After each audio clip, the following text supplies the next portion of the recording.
Actually, all our customers can contact us this way. Oh, yeah, no, I was just kidding. But I am always up for Taco Pizza!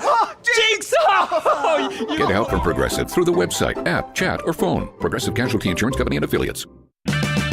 Is your vehicle stopping like it should? Does it squeal or grind when you brake? Don't miss out on summer brake deals at O'Reilly Auto Parts. O'Reilly Auto Parts. Insurance companies have teams of professionals to fight your claim.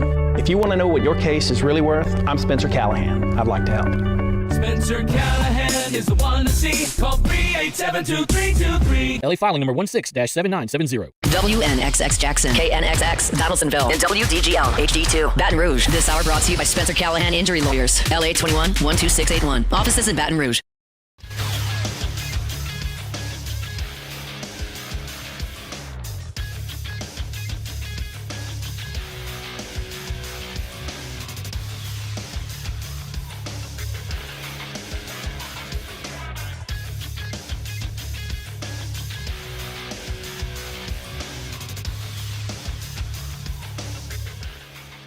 Good morning. It's 7 a.m. here on Monday, September 16th. Today in Baton Rouge, you can expect mostly sunny skies with a high of 93. In hour one of today's show, we'll recap the New Orleans Saints' victory over the Dallas Cowboys, and we'll talk some LSU versus South Carolina as well. You can follow us on Twitter or Instagram at OTB_ESPN and watch us on YouTube at the 104.5 ESPN channel. Hour number one of Off the Bench, live from the Mercedes-Benz Baton Rouge studios, starts now. Let's go, baby, let's go. All-Star Toyota presents Off the Bench with Jacob Hester and T-Bob Hebert. Yeah. Off the Bench with Jacob Hester and T-Bob Hebert. Yeah, they said I gotta come off the bench. Now, here's Jacob Hester and T-Bob Hebert. Alondra, hit my music! Turn it up! KK, you want to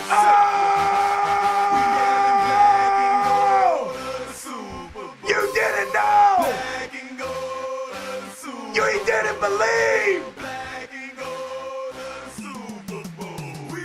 Hooray, baby! The Saints are back!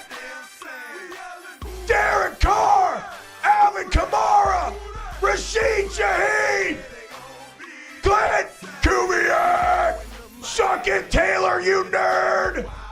You sat here Friday with your jersey on, your cowboy hat on, and you didn't think this was gonna, you can say whatever you're gonna try to say today. But we all know what you thought in the back of your head. There's the Cowboys. They won 16 in a row at home. Top 5 defense in the league. CeeDee Lamb, Dak Prescott. Who? I didn't see him. That's a lot of money, Tay-Tay. I just watched the 18th highest paid quarterback in the league put it on y'all's ass. Beating the Cowboys in Dallas, second line and outside of the stadium. Boom, boom, boom. We back, baby. We up. 91 points. Show them the Carfax. 91 points through 2 games. Derek Carr leading the NFL with a passer rating of 142. 91 points more in the greatest show on turf. More in the 07 Patriots. More than the 2013 Broncos. In fact, last time Saints did something like this, 2009. Scored 93 in the first 2. Boom, boom, boom. We back. We up. Suck it, NFL. Suck it, prognosticators. Because the Saints are back. And it feels good. It feels damn good. All right, Alon, you can chill. I've got it out of my system. Let's freaking go, guys. What a weekend of football. Type of weekend of local football that has you walking around, a little extra pep in your step all weekend long. Oh, yes, dude. Complete and utter domination of the Cowboys on Sunday. Gutsy, courageous, against all odds comeback win for the Tigers on Saturday. It's a great freaking weekend. Jake, what's up, dude? Thanks for letting me get that out of my system. No, absolutely. I knew it was going to be an exciting open for you. I told Taylor when I walked in today, I feel sorry for you today. The chat and T-Bob are going to let you have it because, not only did you lose the way that you lost, and so, no, I knew it was coming, and you should be excited. Well. Tay. How are we feeling? Weekend as a whole or yesterday?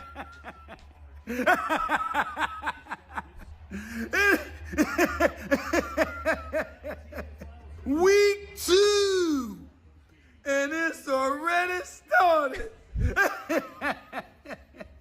How about them Cowboys? Yeah, dude. How we feeling about the Cowboys? This offense is legit. Them Cowboys. What's wrong, dude? What happened on Sunday, dude? I thought y'all had it. Dude, the Clint Kubiak stuff, man.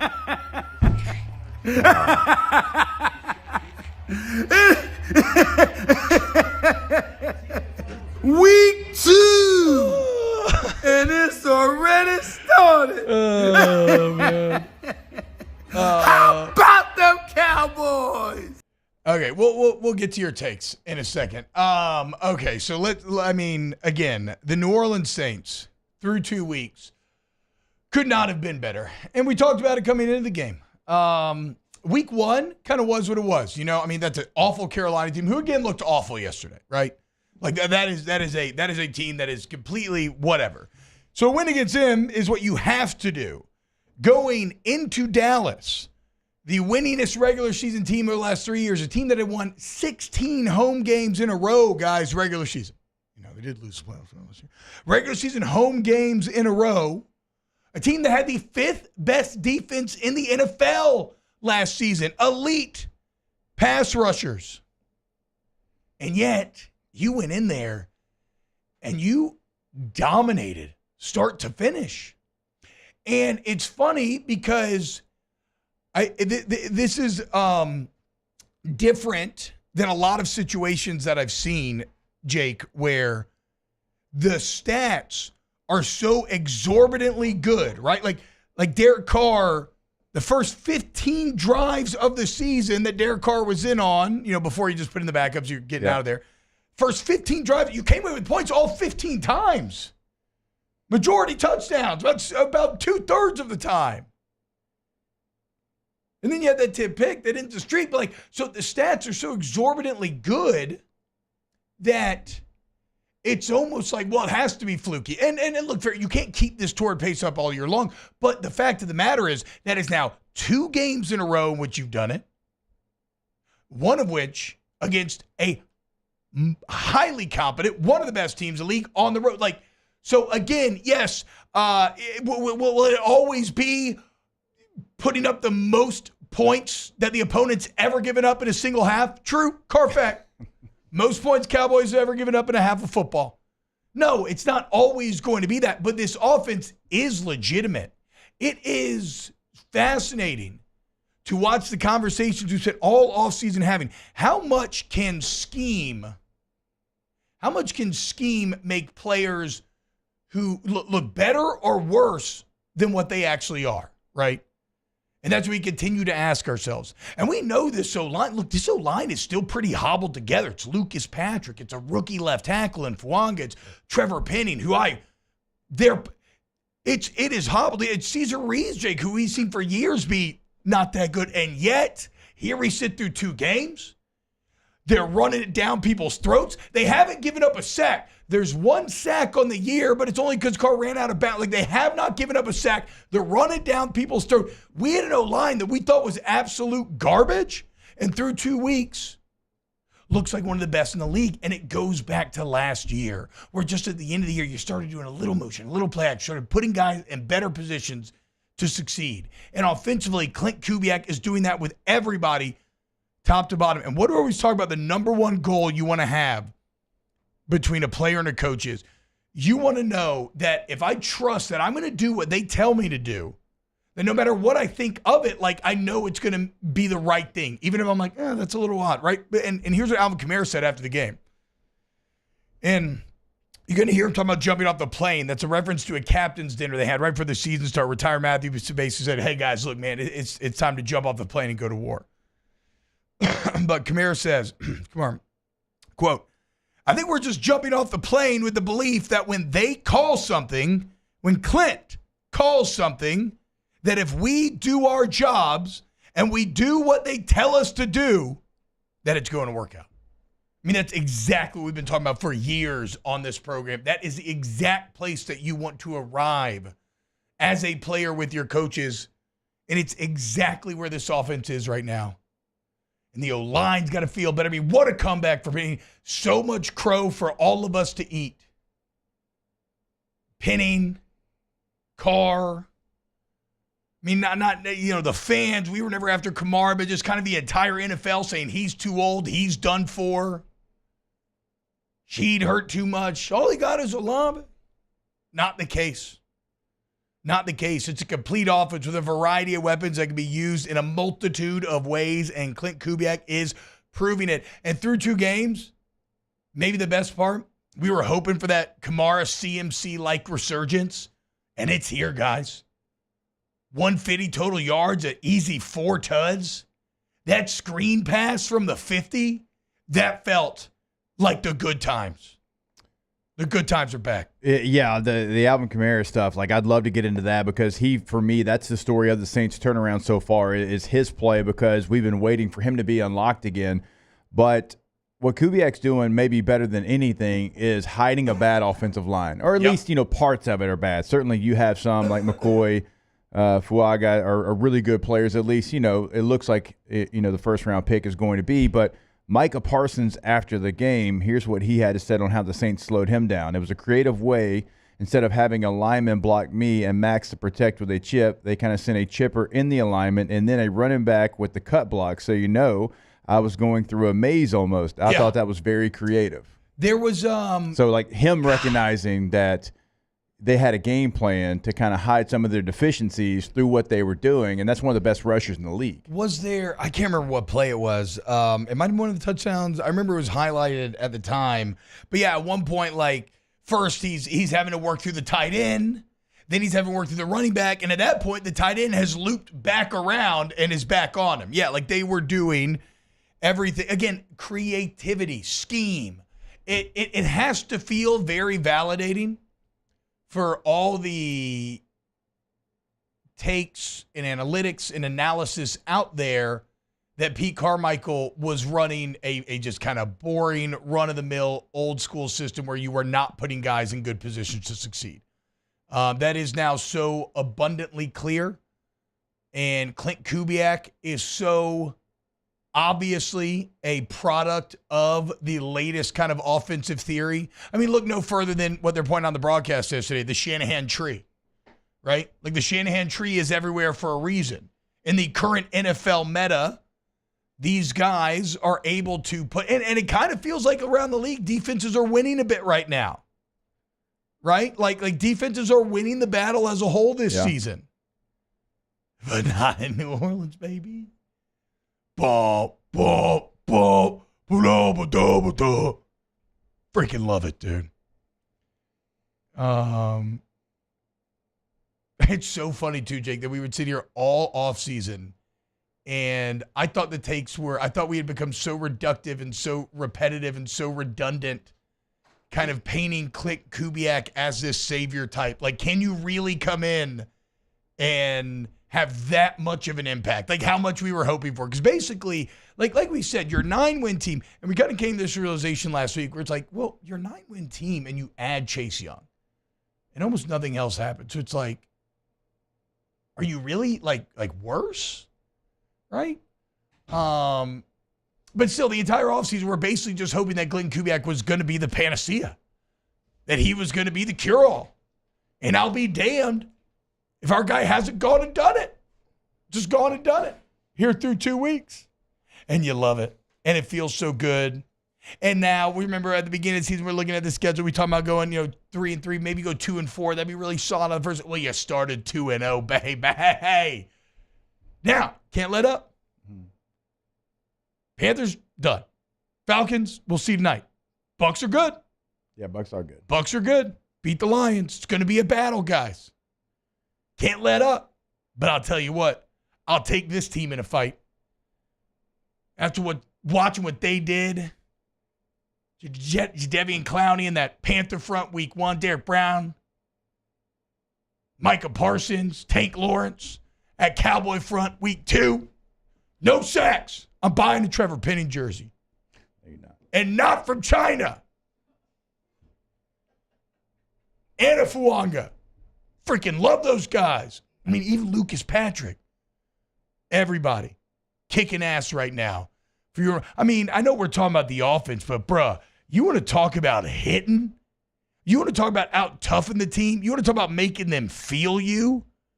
The amount of big hits that the Saints were putting on the Cowboys' ass. I mean, I'm trying to think about everybody who Demario Davis attacks you. He looks like how Batman looks in movies and cartoons, where he just swallows you up. Just arms spread, speed way beyond yours, just swallows you up. Paulson Adebo, Tyrann Mathieu with that crazy hit where he basically just launches his entire body, doesn't wrap up, just Deontay Harris. I'm sure you were calling for a flag, Tay-Tay, and that makes me so happy. On the Harris hit on CeeDee Lamb in the end zone, I'm sure you were calling for a flag. Only then to watch the replay and see it was a nasty ass, but clean ass hit. Sit your ass down, CJ. CD.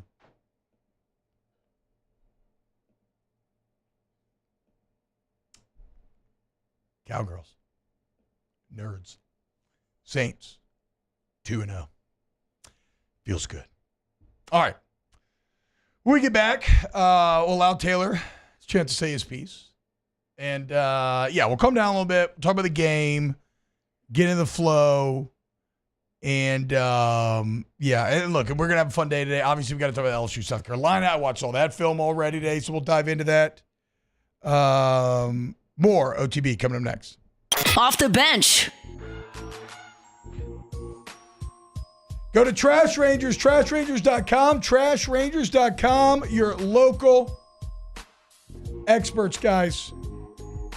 If you need roll-off dumpsters from the storm cleanup, you need debris cleanup, we got you, man. Local, reliable, efficient, 15, 20, 30-yard dumpsters, whatever you need. Trash Rangers is there for you. Go to trashrangers.com today.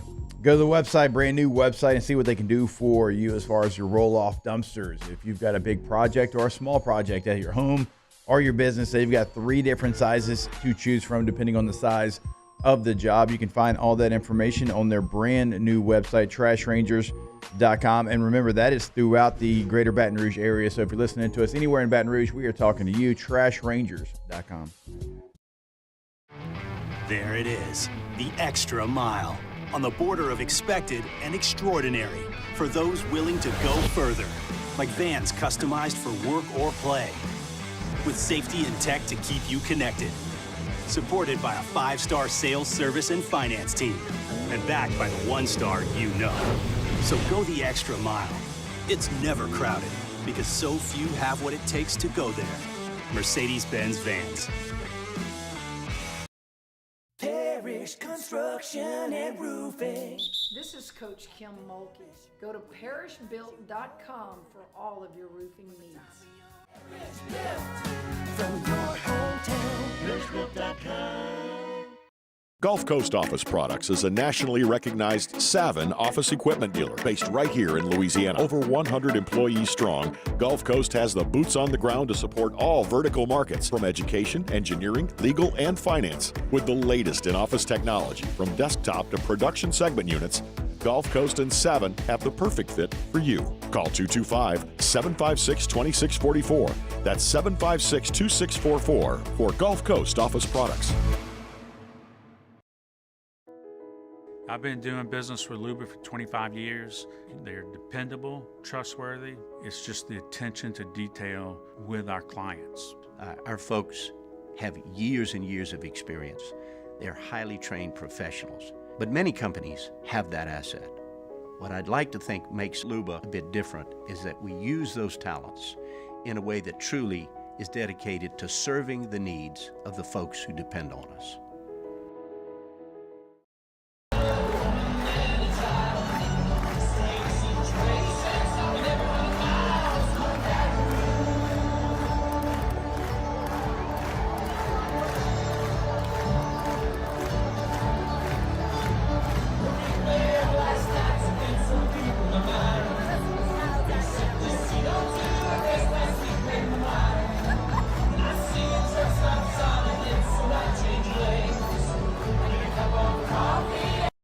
Dylan Cruz here to tell you about Six Rings Baseball and Softball Camp. If you live on the North Shore and play ball, go to Six Rings Camps with former LSU assistant coach Dan Canaveri. His knowledge is second to none, and your child will improve and have fun doing it. Camps were held at Coquille Park and Six Rings Academy in Covington with 4 sessions over the summer. Full day and morning only sessions are available from ages 7 to 13. Go to sixringsbaseball.com or call 985-206-9096. Learn the game to love the game. Gulf Coast Bank and Trust is giving our customers the power to bank anywhere, anytime during this challenging event. And we're right there with you. Our mobile banking app is a smart...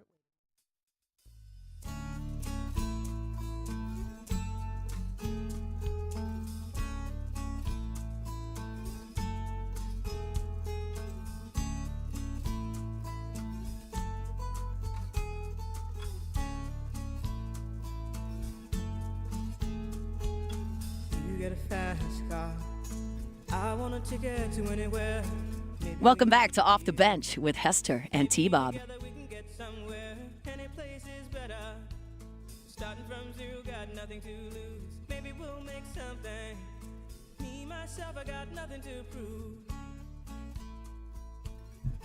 What's happening, y'all? Welcome back.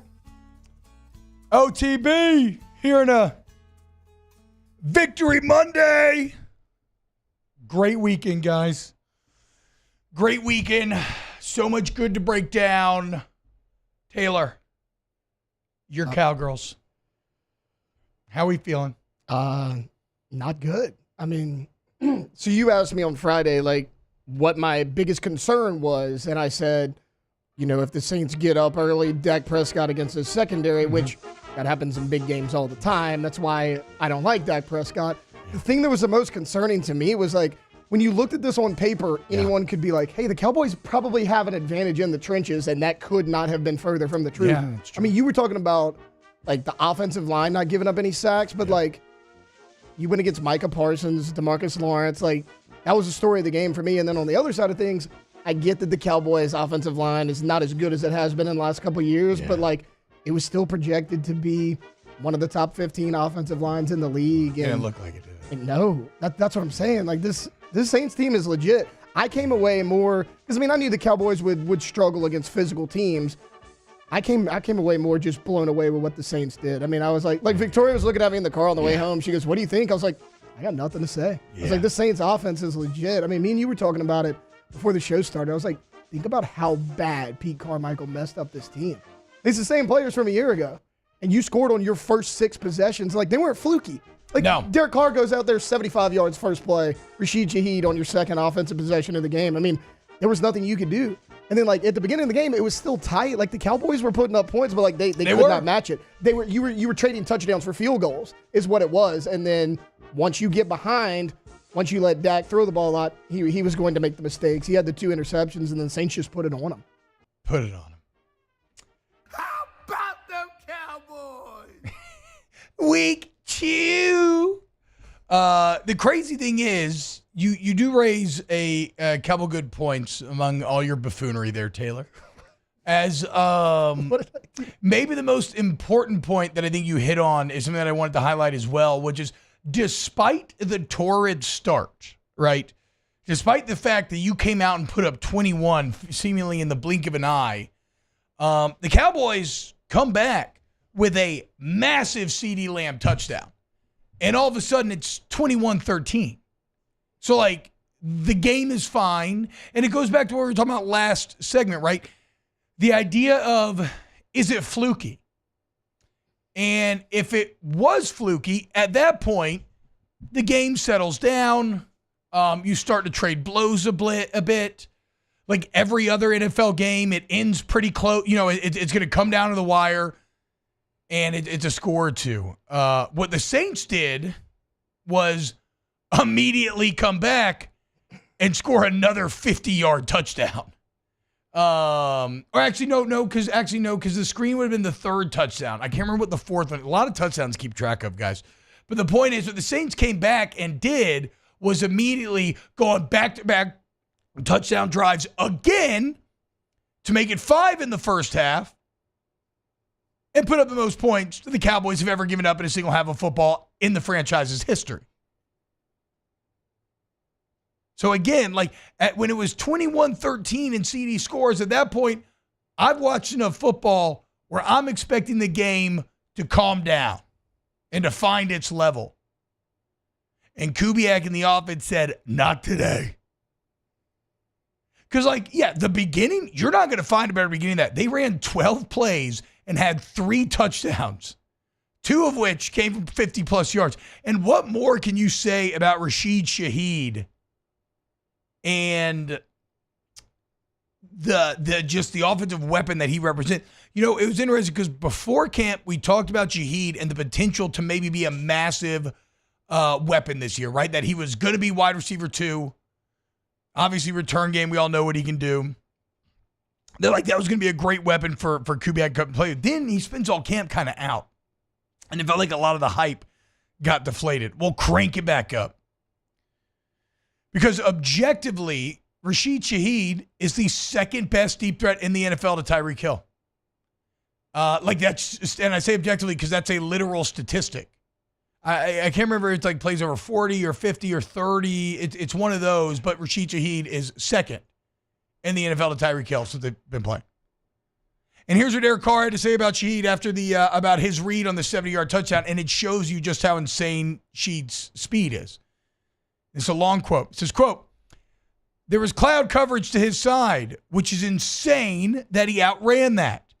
Cloud to his side, quarters on my left, and I don't know. I mean, God blessed him to be able to run really fast, and I just prayed that the ball got there because he was flying. I came out of that fake with the coverage, and I'm thinking Olave all the way. And as soon as I turned around, I saw Sheed already that far down the field. I was like, holy crap. The way he ran, the angle he took was so elite. I just wanted to hug him afterwards. Like, thank you so much for seeing that the way you saw that. Oh, my gosh, this guy's different." So I want to explore that quote because I love that quote because it speaks to a few things. First off, I do think it speaks to the veteran processing speed of Derek Carr. Because when you think about Saturday, you think about the quarterback play that you saw out of South Carolina, and we'll get to all that. It's a lot of what a lot of young quarterbacks do, where the pre-snap read is the only read, and they're sticking to it no matter what. And a lot of times pre-snap reads go right, you're going to look good. The best quarterbacks have your pre-snap reads, but then they can somehow process so much information in microseconds. And to me, that's what Carr does. He comes out of the play action there thinking Olave's the read. And just through a glance, he's shocked at where Rashid already is on the field. And even though, like he said, it's cloud coverage, you should not be able to beat that deep. He's like, oh my God, he's going to. And he just rips it. And guys, the ball traveled 55 yards in the air. A dime. Strong arm from Derek Carr. And next thing you know, it's a second week in a row in which you open with a massive, massive touchdown. I mean, can we talk about the fact that Derek Carr's literally grabbing his nuts on these hoes? Crazy. Crazy. In the end zone, in Dallas, on the Star, doing the MJ and going full Marshawn Lynch beast mode on him. What a weird, weird time we live in. And it's so, and look, man, and this is the thing. Everybody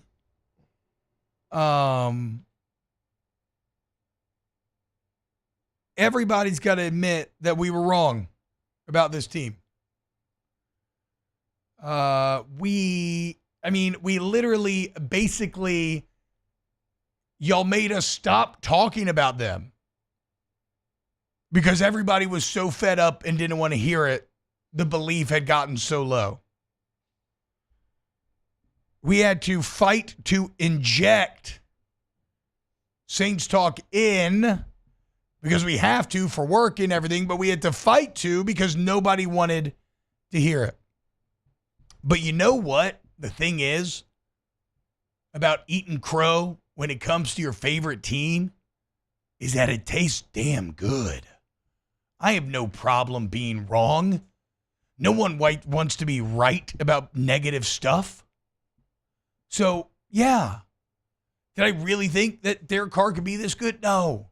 Did I think this O-line could play this well through 2 games? Absolutely not. I thought Trevor Penny was a disaster. I looked at his technique and told you it was absolute garbage, the worst I've ever seen. And yet here he sits and he's blocking his ass off right now. In fact, on that first Sheed touchdown, who had Micah Parsons? Trevor Penny. So I was wrong about a lot in this team. We were wrong about DA. And we're wrong about Mickey Loomis when we're making fun of him chomping his gum.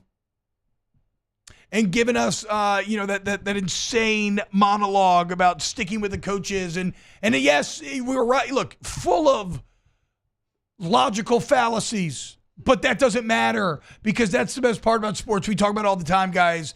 What's the best part about sports is that ultimately you control your own destiny. Okay? You control your own destiny. If you win, we love you. If you win, we are more than willing to say we were wrong. Forgive us, O Saints, and let us back into your good graces. And so here we sit, 2-0, confident as ever, bought in, and we're going to take this thing 1 week at a time and keep grinding, keep working. And it's so funny how winning shapes up perception. All of a sudden, that video of DA walking in with his roller bag, coffee in hand, that's one bad mamma jamma right there, Bo. And seriously, the Saints defense is awesome. I mean, they're going to get buried because, like we talk about all the time, expectations what sets the narrative.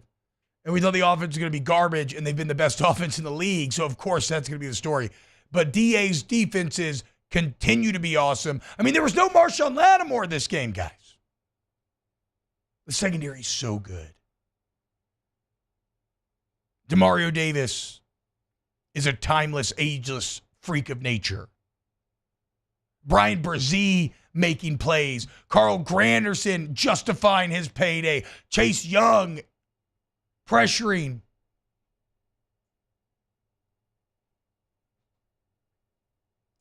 I went to get sushi Friday night.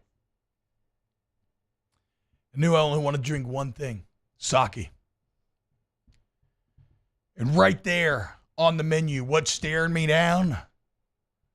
A bottle of black and gold sake. Yeah. So we ordered it. And every time we drink it, okay. And I'll be damned. Look at it, boys. So everybody celebrate however you see fit and enjoy this win. Don't be scared. Don't be scared of coming back down to earth. Don't be scared of, can you keep it up? Live in the moment. Enjoy this. Like those Saints fans who second line to all around Jerry World yesterday. We'll play that video in a bit. All-time good video. All right, when we get back, Pammy Whammy says, I have to disagree, T-Bob, as the fans have forced Mickey to change the OC. So this is funny because I have seen this going around on Saints Twitter, this idea that we bullied the Saints into being good. I'll say this, like, I think that's very funny. Objectively, I don't think that's true about even the OC change, because if you look at DA, even after year one, he basically remade his entire defensive staff. despite the fact that he didn't have to. But he said, this is not working. In the same way, I think he was going to get there with the I think he was going to get there with the OC no matter what. All right. When we get no, guys, Jake had to step away for a second. Look, kids forget stuff for school sometimes, and then it's just a scramble to make up for it. It sucks. We've all been there. He will be back very shortly. All right. When we get back, give me your favorite part of the game yesterday. We'll get to the best ones, and I still got plenty more thoughts on this game. Keep it locked, OTB. Off the bench. All-Star Toyota, BatonRouge.com. All-Star Toyota of Baton Rouge. You go to All-Star Toyota of BatonRouge.com today, and you go check out some of the great deals that they got going on throughout the year. Look at the selection. Explore your options. You can actually order straight from the website, All-Star Toyota Express. I would say go in, see them off of Airline and Goodwood, though, and let their excellent sales team be your guide in the car buying wilderness, because it can feel overwhelming, but not when you work with them. You can go in there with a number, you can go in there with a vehicle, you can go in there with a goal, like whatever it is, they're going to help find the answer for you and your family. And to be at a great price, come with a great customizable level of Toyota certified warranty. And remember, the body shop and service center is open to all makes and models. Does not have to be Toyota, doesn't have to be All-Star. And they go get you right. They got free estimates, they got great lines of communication, they got shuttle service, they got rental cars right there on site. They're your one-stop vehicular shop, guys. All-Star Toyota of Baton Rouge.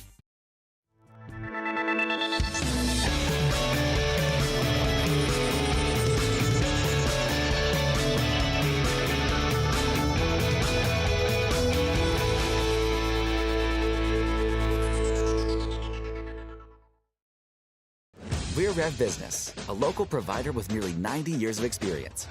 So when it comes to business in Louisiana, we know that personalized service is key. And we're here to go the extra mile with all fiber solutions that deliver what every business needs: reliability and quality. We're not just providers. We're the local team dedicated to helping you succeed. True partnerships are homegrown. Rev Business, internet, phone, managed services. Visit us at letsrev.biz.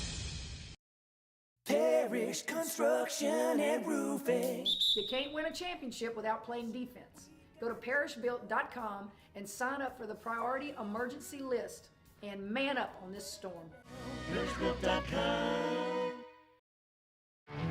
There it is, the extra mile, on the border of expected and extraordinary, for those willing to go further, like vans customized for work or play, with safety and tech to keep you connected. Supported by a 5-star sales, service, and finance team. And backed by the 1-star you know. So go the extra mile. It's never crowded, because so few have what it takes to go there. Mercedes-Benz Vans.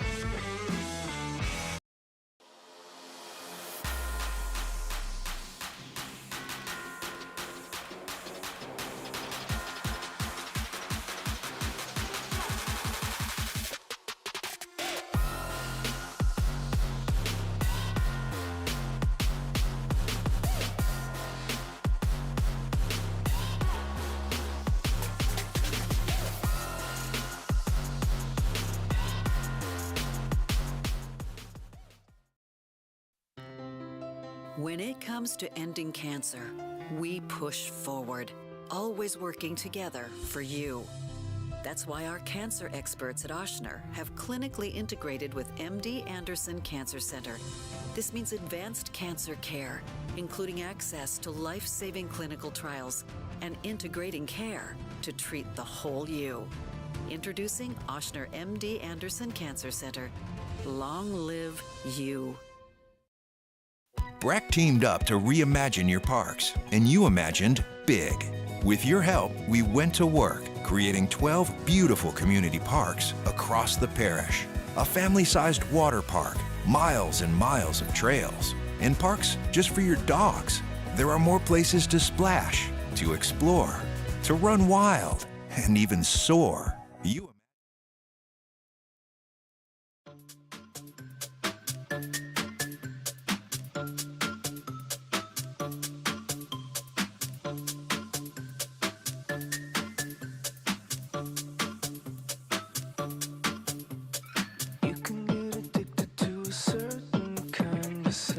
Welcome back to Off the Bench with Hester and T-Bob. What's happening, y'all? Welcome back. Shame on you, all you Louisiana Cowboy fans. Shame on you. Sure, the cannon was on one yesterday. I was hanging out in spread quarters for a little bit after the show. Yeah, I'm live was back. And even he's coming around. Derek Carr. Y'all thought I was bad. Putting my nuts in line. He may have to drink the street water outside of Visions, I think, is the bet that that he made. So I don't know. Good luck in life. Good luck. I love you. I think you handled yesterday great. Dusty says, my favorite part of the game was seeing Tyron look like that honey badger again. I mean, is that again, though? Like, has Tyron ever left? Prince Simino says Matthews hit on the sideline to break up the catch. His favorite part? Yeah, I mean, the hit was awesome. It was crazy because it's a funny hit in that he literally just, like, threw his body into them. Mm-hmm. There was no form. His arms did not wrap up. He didn't smack at the ball. He just like, he just kind of yeeted himself right into the receiver's chest.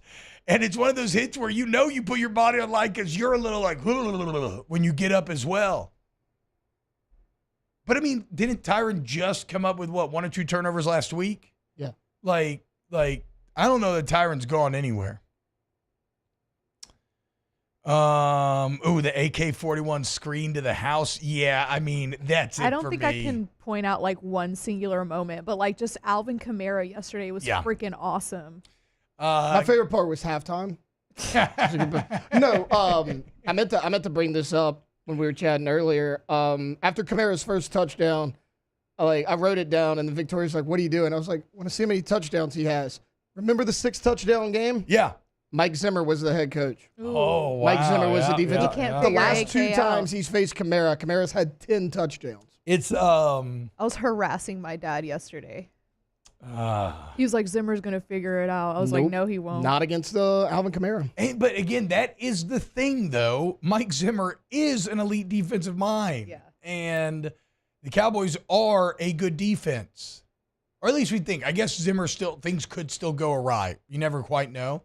But, like, with his resume, how, guys like Jake and Matt talk about Zimmer, like, that's an elite defensive mind. It's a good defense. And, again, to go back to AK, I mean, the screen to me is so indicative of getting back to the good times and the good AK and the big plays and seeing him after the 3rd touchdown doing the celebration where he's chilling on the suites on the side. Like it just is resurgent. Saints probably should have paid him before, too, because, like, price is going up by the tutty. But, so you're saying today's price isn't yesterday's price? You want to play games? Okay, we can play games. But the thing is,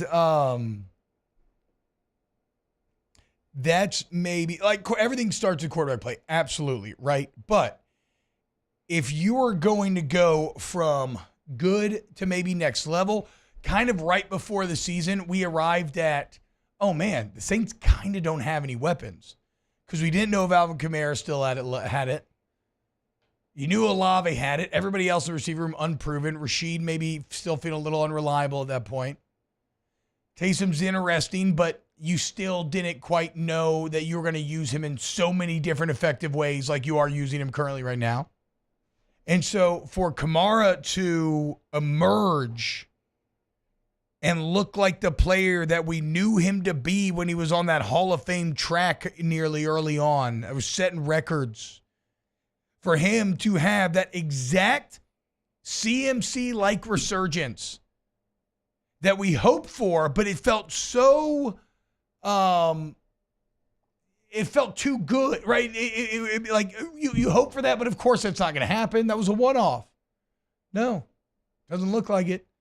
It looks like you have a player who looks as fast, as balanced, as strong as ever. He just needed to not be forced to run inside zone when everybody knows it's coming every time you touch the ball. And look at the dividends that it has already paid. Fantastic. That's probably the biggest development is AK coming back for sure right now. I think that's the biggest difference because Derek Carr's been fantastic, like without question. Like I told y'all, like I hoped I was wrong. I have been completely wrong in the first 2 weeks. But getting your superstar back to the level that he can get back to, like that's the difference. And you have some offensive linemen right now that some are struggling and pass blocking, and that's fine. We talked about it earlier. They're finding ways to hide that. But you actually have some guys in the run game that are trying to be maulers, which I can appreciate. I thought Lucas Patrick was fantastic. Eric McCoy, yet again, second week in a row, he's been graded in the 90s. Oh, wow. Overall, not just in the run blocking, but overall. And it's a group that leaves a lot to be desired in pass blocking. But if they can run block like this and Kubiak can continue to kind of nullify some of these edge rushers, it might not always happen. You might get figured out once or twice. Yeah, for sure. And you're going to have to adapt and adjust. But if you can do this in the run game, because a lot of run game you can't really adjust to.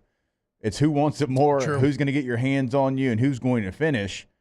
If they continue to do this and get what they're getting from AK right now, yeah, it's a completely different level of what you have than what you didn't have a year ago, or really the last couple of years. Lucas Patrick's block on Overshown on Kamara's third touchdown was freaking awesome. And it's exactly what Jake is talking about. Badass, playing nasty football. Also, guys, we had a scoregami just to make things even better. Literally the first time that, what was the final score? 44-19. Literally the first time in NFL history that a game has ever ended 44-19. It's the second week in a row I think we've got one out of the NFL. Oh, really? Yeah, there was one last week too. Let's go, dude. Like 30-something to 19. Scoregami fans up big. All right. When we get back, we'll close at hour one, and then hour two, we're going to move to LSU, South Carolina. Keep it locked right here on Off the Bench. Off the Bench. Guys, head over to the Queen of Baton Rouge. The Queen, your home for football. Brand new, remade, top to bottom, DraftKings Sportsbook. Awesome place to take in the games. In fact, get you the exact dates. But we're going to be hanging out there for some of these Saints primetime games. If you want to come celebrate second line Who Dat all the way to the promised land with us, we'll be at the Queen. So you want cash in, catch out, you want to play your favorite games, you want to get some cocktails and food at the 1717 Restaurant and Lounge. Let me head over to Shaq's Big Chicken. Either way, bro, I'm telling you, it is your home for football this season. Go to the Queen of Baton Rouge today. Yeah, I think you're going to be blown away, like T-Bob said. And when that's not just lip service, I mean, I promise you, look, I've gone before. Now I know what it looks like. I know what they have going there now. We would love for y'all to come hang out with us. Taylor's the only part of the crew that didn't hang with us last time. Don't be that guy. Come hang with us at the Queen. Bayou Ford has the new inventory to get you in a new Ford truck or SUV today, or customize your next vehicle just the way you want. All new Bayou Ford vehicles come with a 1 million mile powertrain warranty. The crew at Bayou Ford is going to do right by you.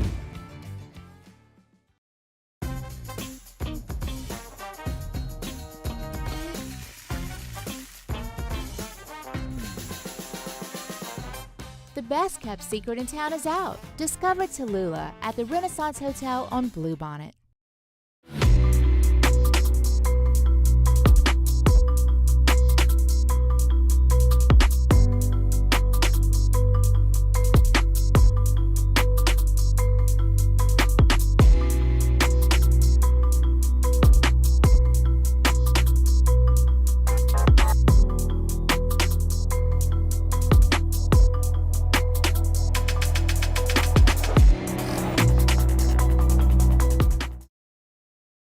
Electricity is all around us, and our families depend on it.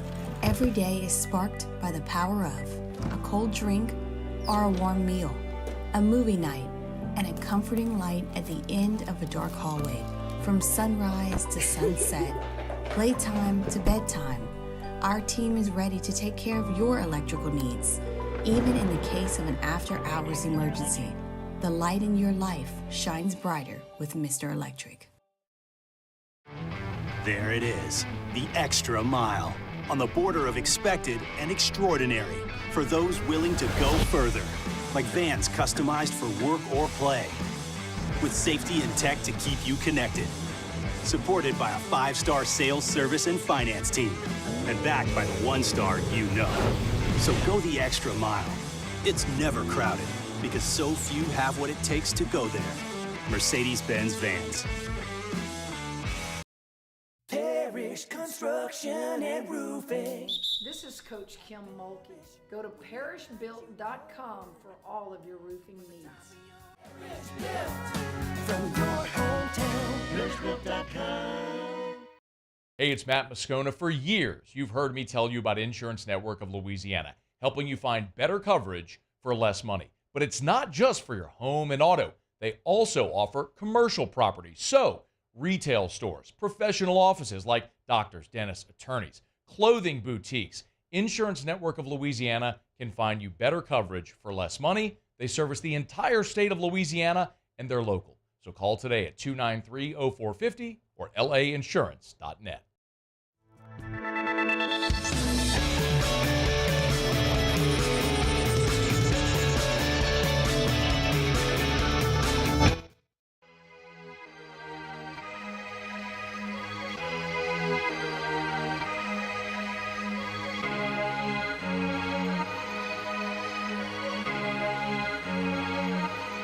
Welcome back to Off the Bench with Hester and T-Bob. Yo! What up, dog? Welcome back, OTB. Get that Twitter video ready to go, guys, that I have at 7:45. Shout out Acton Baton Rouge, ActonBR.com, ActonBR.com for all your AC, heating, and electrical needs. You want to head over to Acton, or you want to call Acton, have them come out of your home, or head to ActonBR.com. Again, if you want to get a whole home generator installed, so you never have to worry about, like, do I cook my fridge? Is this going to go bad? Am I going to lose my mind having no power for 48 hours with all my kids under the roof? You get that whole home generator from Actip. They'll come out to your home, give you a free estimate, let you know how it's all going to work, and then you make the call. Get that peace of mind that you're searching for. Actemp Baton Rouge, AccuTempBR.com. Service to the highest degree. Go look at the online review, guys. It's unbelievable. All right, so after the game yesterday, Tay, quite the scene outside of Jerry World. Here it is. In the video. Look at that.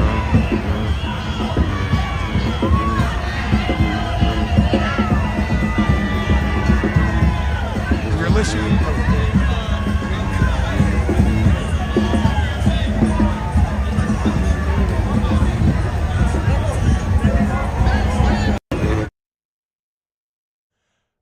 I imagine the tubas have to be natives. I've been trying to work that problem out because there's no not way. Necessarily. I think how many North Louisiana Saints fans could make it over there in 2 hours and 40 minutes. Okay, and that's just true. Have the tuba That's in the true. back. That's true. Okay, so the tubas have to Maybe, be though. drivable wherever they're at. Yeah. I don't think you flew with the tubas. If you did, you a real one. That's crazy. But that is a second line going down outside of Jerry World, and the best part about it are the Cowboys fans who are so amazed at what they're witnessing that they've been cucked into filming it. They've been dominated into submission so badly that they need to record their own embarrassment for their Instagram story. Talk about things you love to see. Hey, when you come over later, I want y'all to film it and send it to me. That's the Cowboys fans watching that second line go right down themselves. Absolutely love it, dude. Take it. I saw a Who Dat chants in the stadium. A lot of times Cowboys fans do that. Let's be honest, right? There's Cowboys fans everywhere, across the country. And a lot of times, at least for me, I've been in stadiums where we were the home team and they take it over. Yep. So it is good to see. Now, the Cowboys had the majority of the fans, but there was a ton of Saints fans in the crowd. I mean, I got great videos. I saw my cousin. He lives in Dallas, huge Saints fan, and he posted a video. I mean, Saints jerseys everywhere in the lower section, not just up in the nosebleeds with the bad tickets. It was a sight to behold. I saw one guy standing up, and I know somebody wanted to hit him. So one guy standing up. He's the only Saints fan to the sea of Cowboys fans around him, and he looks like a preacher on Sunday. He's standing up at the pulpit. He's saying, look, today ain't y'all's day. You might get him, maybe next time, maybe the time after that, but today, this ain't y'all's day. Preach, brother. Preach. Tell him. Let him know. Just like the Saints did. Whooping that ass yesterday. And again, you're not going to catch me fearful of giving myself over to this team. Not after this. After the Panthers, I could understand being a bit hesitant. Boy. I could understand maybe dipping the toe in, but we all in now, baby. Panthers might be, and both of our teams have been able to benefit off of it. They might be the worst NFL team in the last 25 years. Yeah. Bryce Young was asked about where's his confidence at? His confidence wavered, and he said he has confidence in his relationship with the Lord, which I get. Like, when the darkest of times are, surrounding you, that is what you fall back on so that you don't lose yourself. But that's also just a sign of a person who's going through some really dark times right now. Yeah. But no rest for the weary, guys. Like we said, Bucks are good. Beat the Lions yesterday. Okay, Bucks are good. So it's going to be a battle. This ain't over yet. But I'll be damned if this start hasn't been perfect. Blown out of the water. Could not have written a more successful 2-game debut for this offense. Who dat? By the way, we got the Cannon coming up at 9:30. Look forward to that. LSU USC talk coming up next. Off the bench. I said USC. They're not really USC. It is you. I mean, they call themselves USC. I was there this weekend, Bo. That's crazy. They call themselves USC. South Carolina is obviously what I mean. CentralPlumbing.org, 925-8552. CentralPlumbing.org, 925-8552. You need somebody who can fix whatever your plumbing issues are. Well, guess what? Central Plumbing's been at it for 50 years. It's commercial, it's residential, it's a massive fleet, it's 24/7 emergency service, it's flat rate pricing, it's great warranty once the work is done. It's not just repairs. You want to take this water heater, you want a bathroom remodel, it's all there at centralplumbing.org. Yeah, go to the website, see what T-Bob's talking about. You see the fleet there ready to go. So if you've got anything you've been wanting to do at your home, at your business, as far as an upgrade, as a, something new, just a little refresher, they can certainly come in. They can do that. Go to the website today, centralplumbing.org.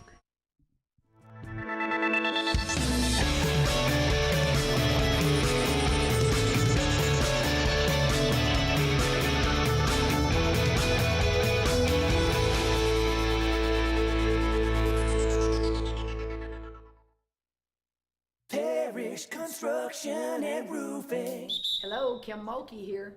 When I have construction and roofing needs, I call my friend Ryan Terrio and the Parish Construction and Roofing team. I sleep good at night because I know the Parish team has my back.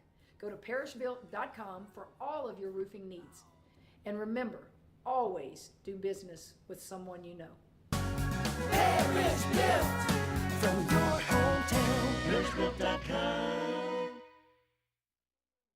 The Windsor Senior Living Community in Mandeville, Louisiana is a beautiful, vibrant apartment community geared toward seniors.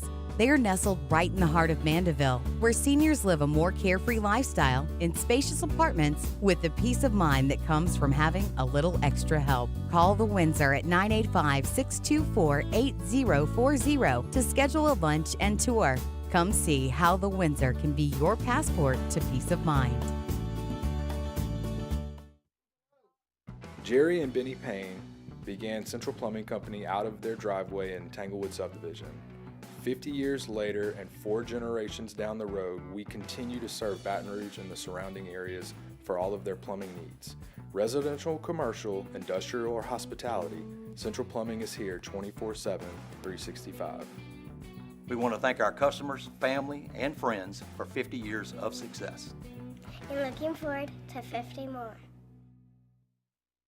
Gulf Coast Office Products is a nationally recognized Savin office equipment dealer based right here in Louisiana. Over 100 employees strong, Gulf Coast has the boots on the ground to support all vertical markets from education, engineering, legal, and finance. With the latest in office technology from desktop to production segment units, Gulf Coast and Savin have the perfect fit for you. Call 225-756-2644. That's 756-2644 for Gulf Coast Office Products. I've been doing business with Luba for 25 years. They're dependable, trustworthy. It's just the attention to detail with our clients. Our folks have years and years of experience. They're highly trained professionals, but many companies have that asset. What I'd like to think makes Luba a bit different is that we use those talents in a way that truly is dedicated to serving the needs of the folks who depend on us.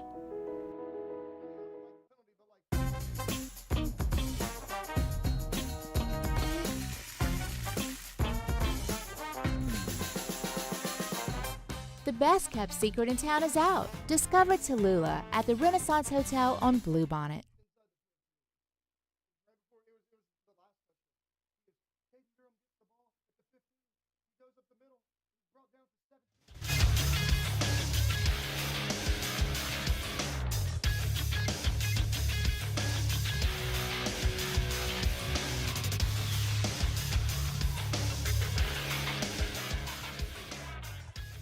Good morning. It's 8 a.m. here on Monday, September 16th. Today in Baton Rouge, you can expect mostly sunny skies with a high of 93. In hour 2 of today's show, we'll recap LSU's comeback win over the South Carolina Gamecocks.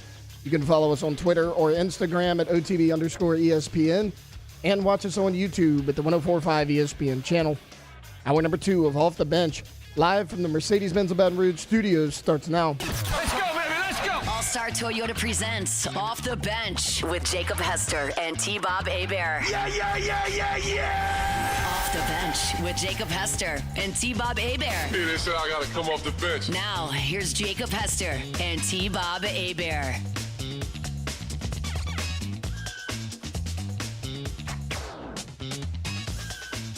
I love that Tom Brady got to watch that Saints ass whooping too. It was very cool hearing him talk about, which of course you're Brady, you can be self-deprecating because at the end of the day, everybody knows you're the man. But it was very cool hearing him talk about, look, the Saints defense beats you up. And then he rattled off like all the games in which he really struggled against the Saints. So he didn't bring up the Bucs game, the playoff game after you beat him twice in the regular season, but whatever. He knows what it's like to suffer under this Saints defense. I loved hearing him described as bullies. And again, they felt like bullies. We talked about the big hits. But we got to talk LSU, South Carolina. I've already done full film review. Watched it last night, about 3.5 hours. And I got to say this. I feel badly. Look, when I'm at Whiskey and Wine and I do these shows, first off, part of the show is just absurdist comedy, right? So we're going to end up in absurd places no matter what. It's very raw. It's very surface level because we're riding with the flow of the game. We're cheering. We're high-fiving. It's not very analytical. And so while, we were celebrating that win. We emerged ecstatic, very happy. One thing that I was kind of hammering is that at the end of the day, though, LSU was lucky to win this game. And coming out of film, that's not untrue. You had breaks go your way. But what I feel a bit guilty about is I feel like I may have misled people or maybe I've been misconstrued or I've misconstrued other people, right? Like you gave disconcerting signals? Yes, in that I just look, luck is a part of anything. Luck, having a couple breaks go your way does not take away from what was a very tough, very mentally tough, very physically tough, and very gritty comeback. You spotted them 17 in that environment, and you came back to win. Do you know how mind-blowingly hard that is? And it's like, yeah, Sellers goes down. Okay, true. But you caused it with a great pass rush. It wasn't anything cheap. It wasn't anything nasty. It's a bit unlucky. The quarterback that came in, though, we've seen him before do good things against LSU, and that's why you go get a Robbie Ashford, is because if that happens. So, yes, it's unfortunate for them that their quarterback goes down. they got a guy who's basically got a full season starting in the SEC. Yeah, and what did you do after that? You shut their ass down completely. Outside of the Rocket Sanders touchdown that second half, you shut them down. So you had a little bit of luck, but what is luck? Luck can open doors. Luck can give you opportunities, but you have to take advantage. You have to step through. So the defense did that. You get a break, in my opinion, on the roughing call, on the INT. I mean, technically a penalty, yes. Could have been It's just up and thrown. It's just like a blindside block. Which no, again, sure. I'm with you. Like But it's a LSU got a blindside block. I'm like, man, that was my favorite thing to do back in the day. And it's like you could have not thrown the flag. It probably wouldn't have caused any drama, really. But even it's a break where like he could have just not hit him. You know, like Kennard could have just laid off, and then you're cooked. But so we'll say a break there. But the defense still had to respond, come over the stop. The offense still had to get the ball back with 3 minutes, 30 seconds left and needing a touchdown drive and go down the field and make it happen. And so I emerge out of this game, Jake. Going into it, I was asking the question, who is this team? Are they more the very solid team that is flawed but plays tough and with good responsibility? Are they more that team that I saw against USC? Are they more the team against Nichols? And I firmly feel it's more of the former. Yes, this team is limited personnel-wise in areas. It's not an effort issue. Okay, the interior D-line, the secondary, they're fighting their ass off, but they are limited. But in my opinion, it's a well-coached team, both sides of the ball.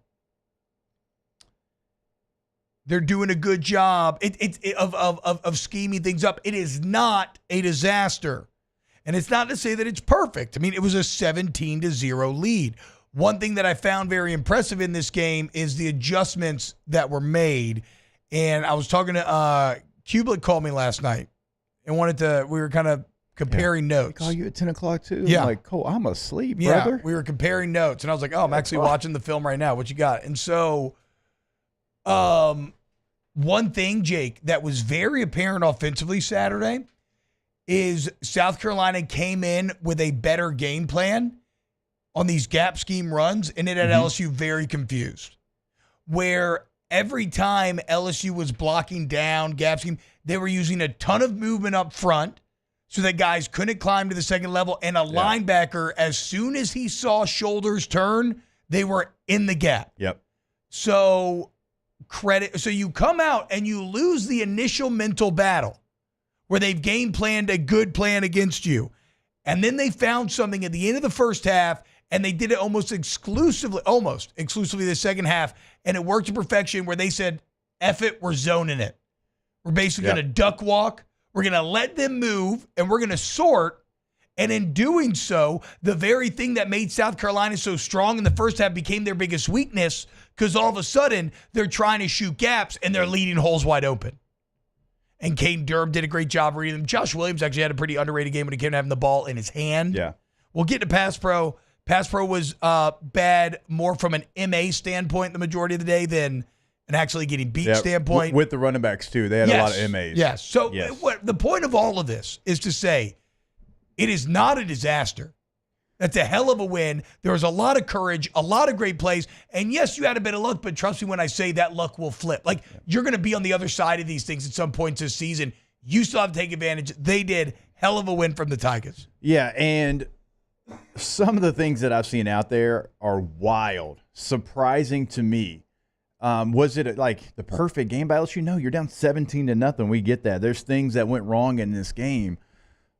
But I was in the building, okay? You go to a place that hasn't had college game day in 10 years, a decade, a place that already has a great environment, a good crowd, right? They were there at 4:30 in the morning, about 15 rows deep, waiting to get into college game day.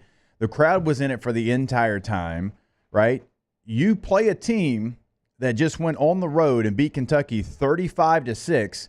Georgia goes into that same building and wins 13-12, okay? So you thinking you know what South Carolina is just, based off who they've always been, well, that could be a mistake as well. That team's got pros on the defensive side of the football. Offensively, maybe a couple, maybe. Defensively, they've got Sunday players. Yeah. You got down 17-0 in a crazy environment, one that never stopped. Not for 1 second did it go away, and you found a way to win. I don't care how it happened. I don't care how lucky or the ball bounced your way, the calls went your – I could not care less. You gained over 400 yards of total offense. Like, there was things you did really well. That's crazy. In That's this a great game. defense, guys. That front seven's maybe the best in the SEC. Like, it's close. Like, in the totality of it. Yes. I they're up there The for D-line, sure. the D-line for sure. If you just want to highlight the D-line, that might be the best in the SEC. And you find a way to win that game. And there was so many times you could have just packed it in. Yeah. That is a gritty performance. And it sounds a little spoiled when you say something like, how can we be happy about that win? How can you be happy?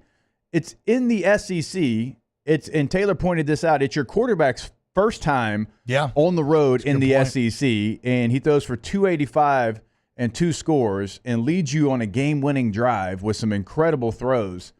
It was not perfect by any means, but you went into a very hostile environment, got down by 3 scores, and found a way. You can clean stuff up from that, and it's easier when you win than if you lose. That was a hell of a fight. I agree. Like I said, man, I was actually kind of shocked at how heroic I felt about, like, how many heroic, courageous, tough moments there were on that film coming out of it. I'm shocked by the fact, Jake, this sounds crazy. It was a good defensive game. How do you give up that many points? And I'm sitting here and saying you had a good defensive game. Because first off, yes, the big plays are the root of all evil. The 75-yard touchdown run, the 62-yard touchdown run, that's what changes everything. Like, that's how I can sit here and say I thought on a play-to-play basis it was actually a really good performance, and yet you give up that amount of points, it's because of the 2 big plays. Otherwise, I see a defense, Jake, that was put in a lot of bad situations. So I would say this, 3 bad moments. The first drive, they came out and they just dominated you, and that kind of set the tone for what we thought about the defense the rest of the game. Even though it wasn't actually indicative of how the defense played, that set the tone. The first drive, then you have 2 big plays. Those are the 3 moments. Outside of that, you're dealing with short fields, bad changes of possession, offense failing to take advantage. The offense gave you nothing in the beginning.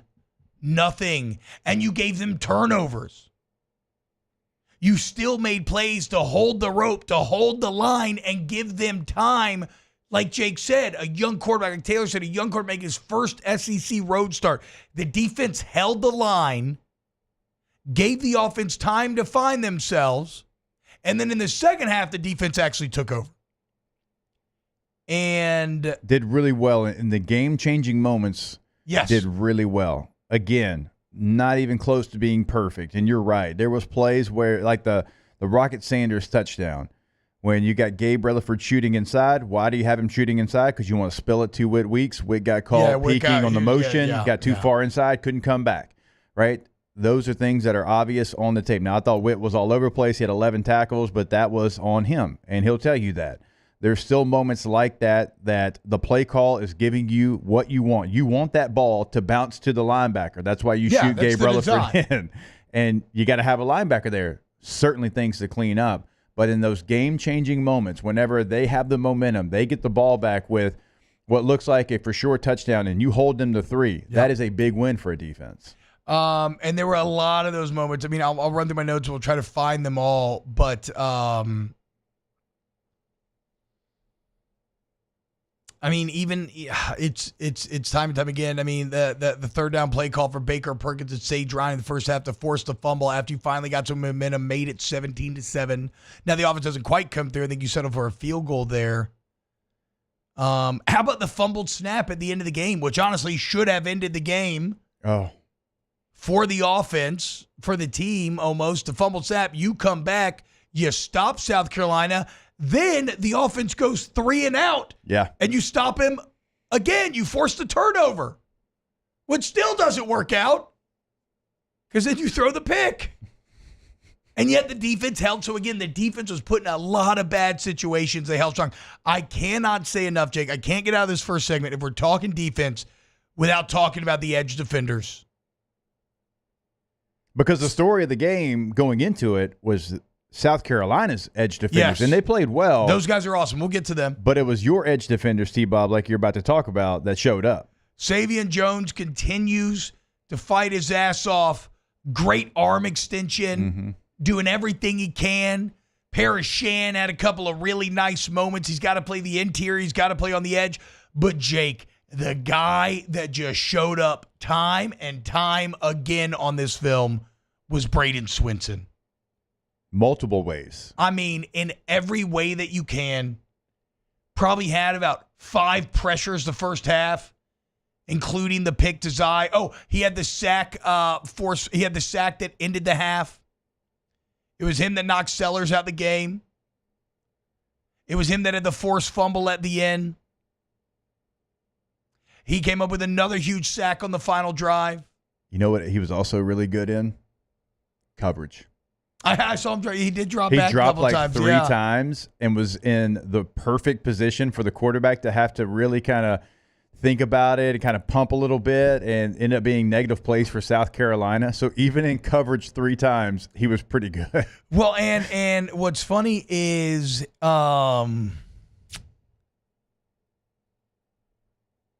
it's not funny. It's just a way of bridging the gap in my brain.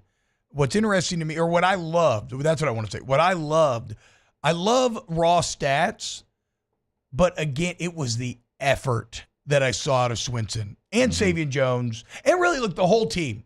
The whole team gives effort. Like the interior D-line, I mean, you got Ahmad Bro out there fighting his ass off. He's got good arm extension. You can tell this is a much better coached group than they were across the board last season.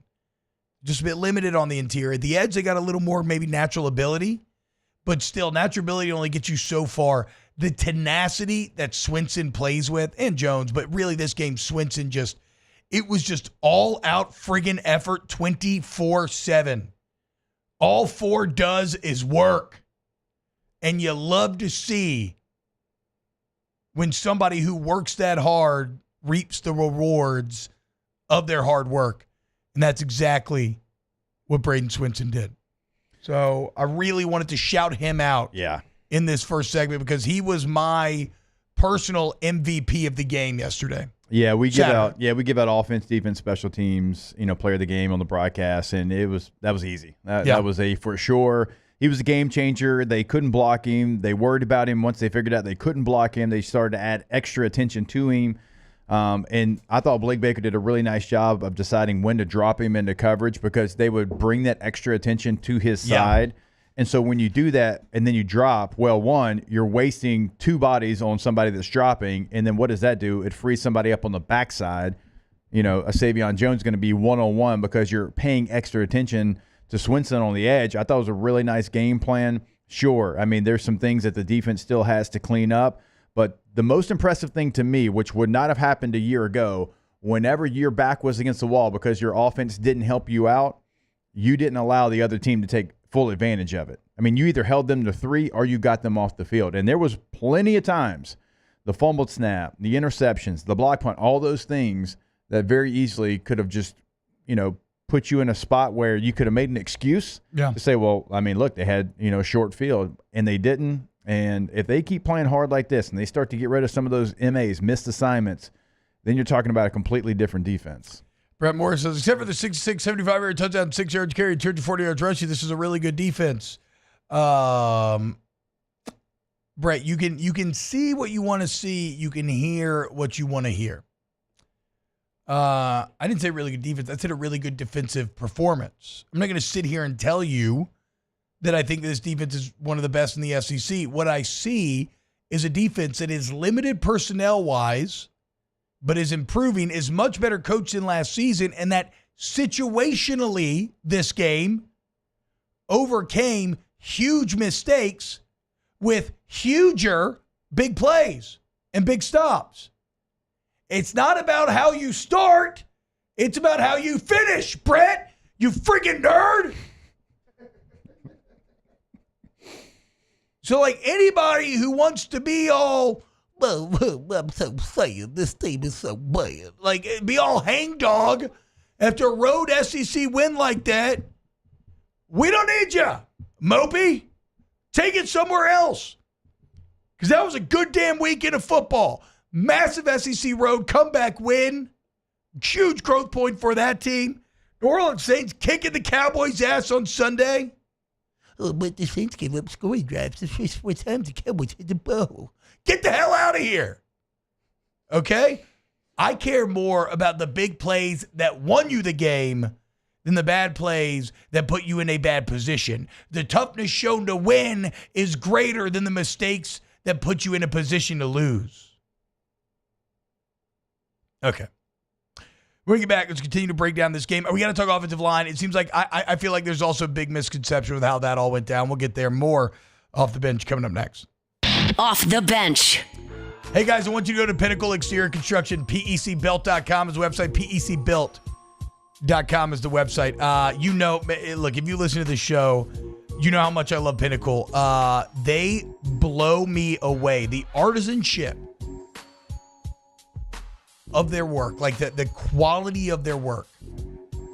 Go to PECbuilt.com, see it for yourself. It's, if you want pool, spec pool, complete custom pool, you want any size sort of fits, like any outdoor kitchen, any outdoor living, like turf, whatever.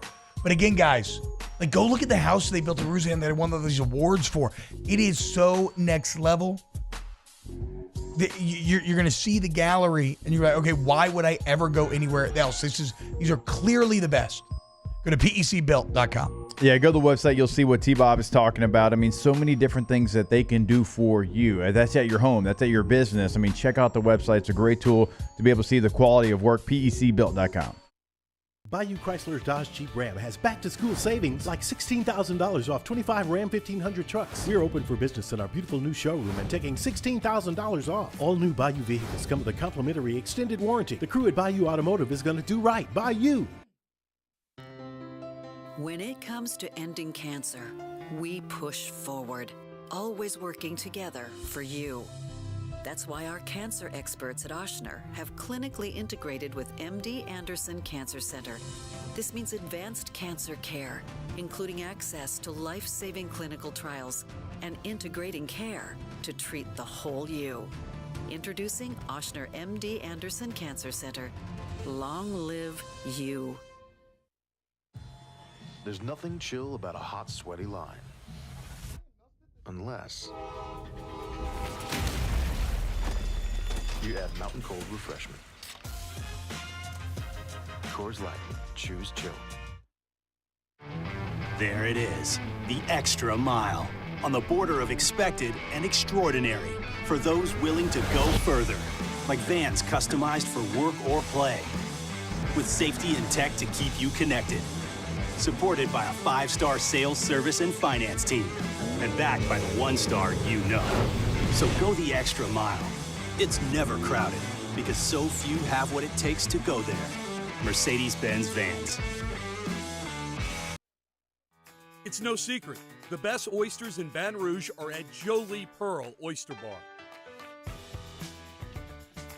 Enjoy mouth-watering South Louisiana flavor and oysters from all over the country. And don't forget our nightly drink specials.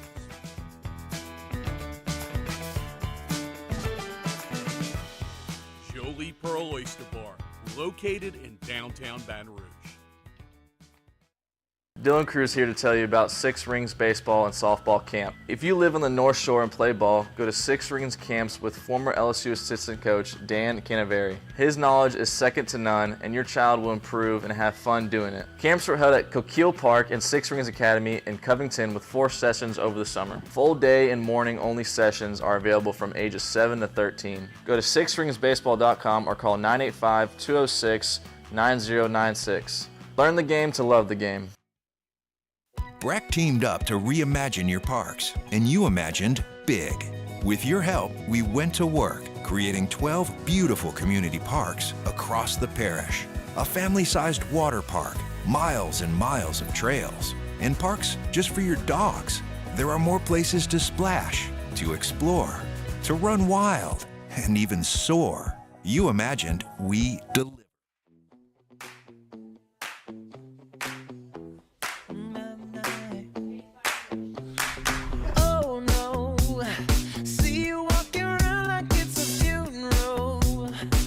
Welcome back to Off the Bench with Hester and T-Bob.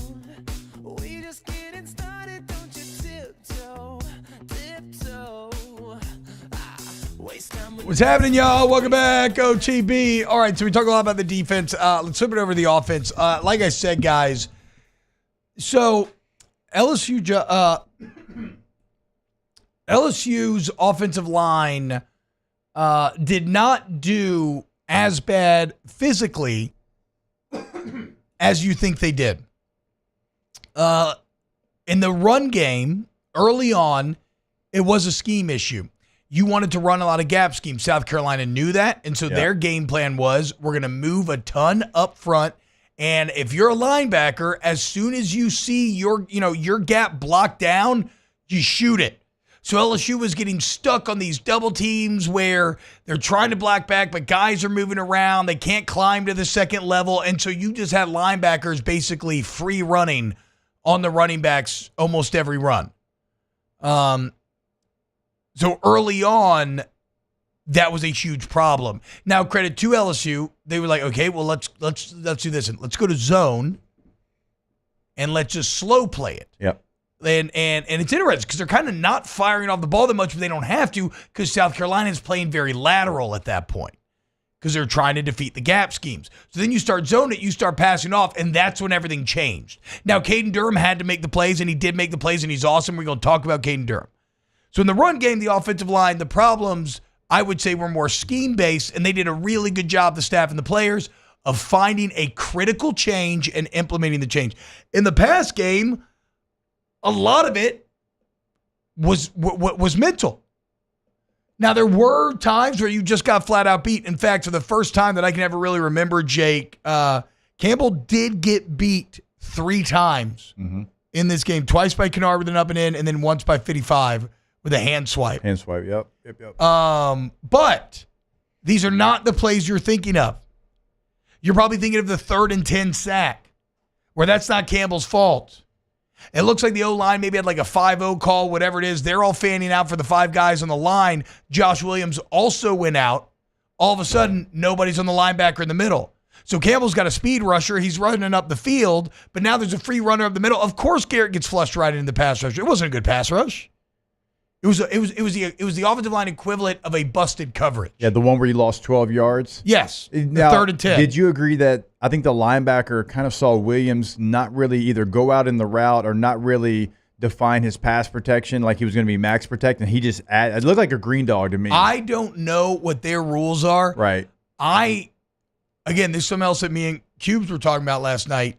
He thinks that like you should play it inside out. I always felt, or I think what we were always taught was like, if he's mugged up, then we'll work inside out. Guard can step down. If he drops, he'll turn and go out. I think it's on the back not defining what he was. That's what I'm saying is like if he's coming from depth, that has to be Josh Williams' guy. Yes, because I agree. He has Josh in man. Yes. And as soon as Josh kind of got lost in I don't know if he was trying to get out. I don't know if he was trying to max protect.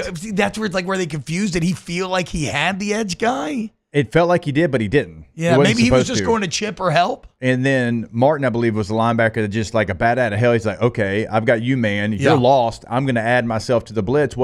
And Garrett Nussmeier, as a quarterback, you have to trust your running back that he's going to pick up his protection if that guy comes. And if not, then he's getting out in the route. That backer has him man. You don't add him in your count.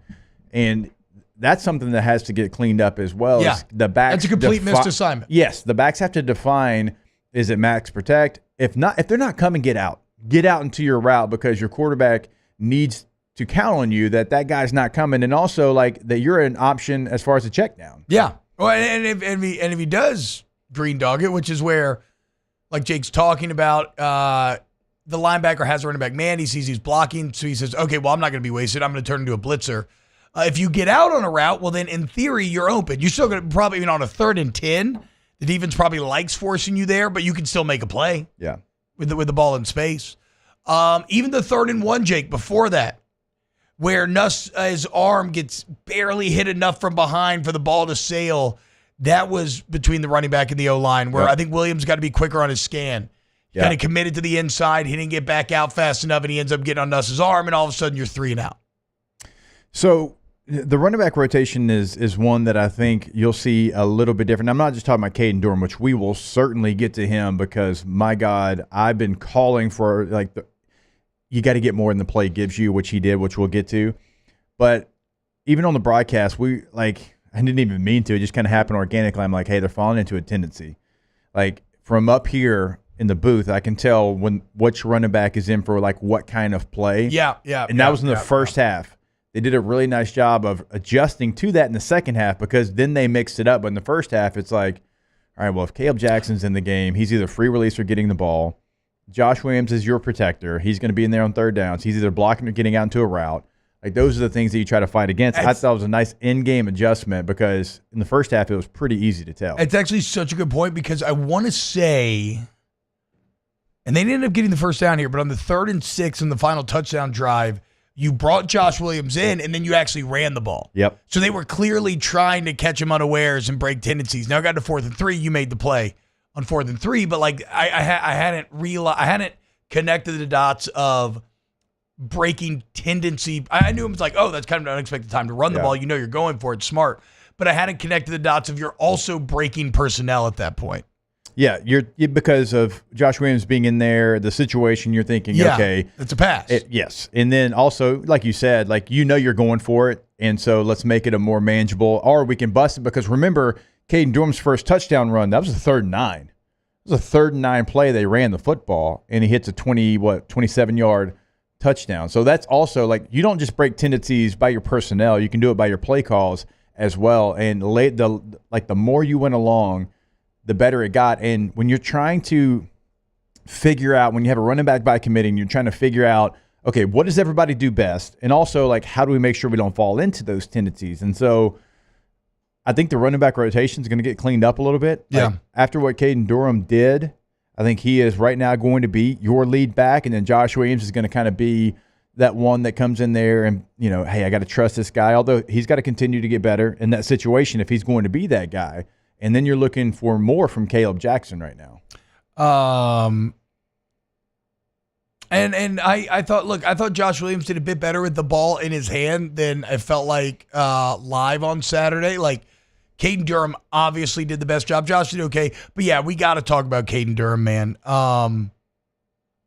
His balance, low to the ground. What's he 5'9", 205, little muscle hamster type. But he's so compact and balanced that they kind of can't tackle him.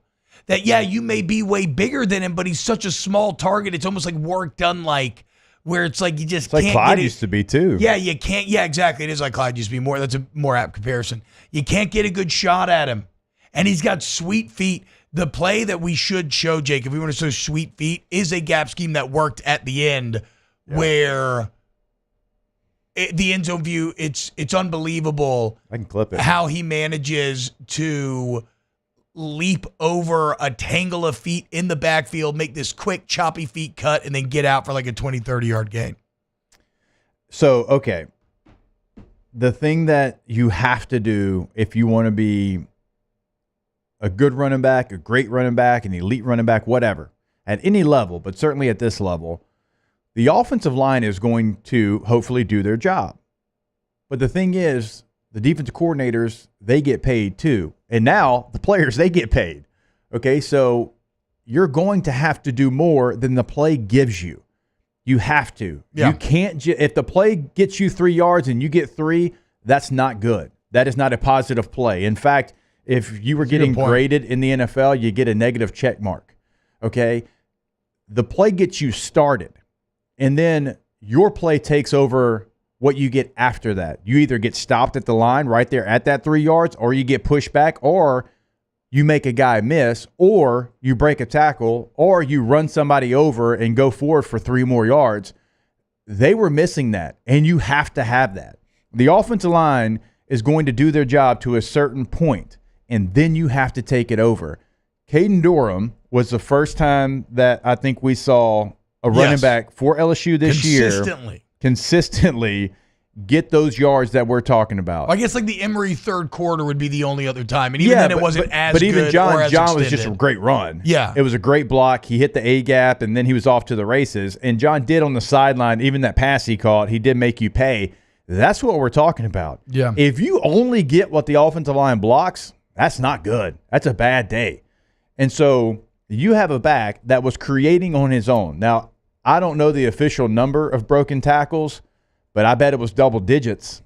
I would love to see the after contact yards as well, because I didn't know that he had the ability to do that. I'm going to be quite honest with you, because not only his size is one thing, whatever. He's a track guy. I mean, he's a track state champion, and it's like, what is he, Taylor? Like a 10.3 or something crazy? I think 10.38. Okay, yeah. Yeah. Okay, so typically when you see that, broken tackles is not the first thing you think of. But he took over the game. He never gave it back.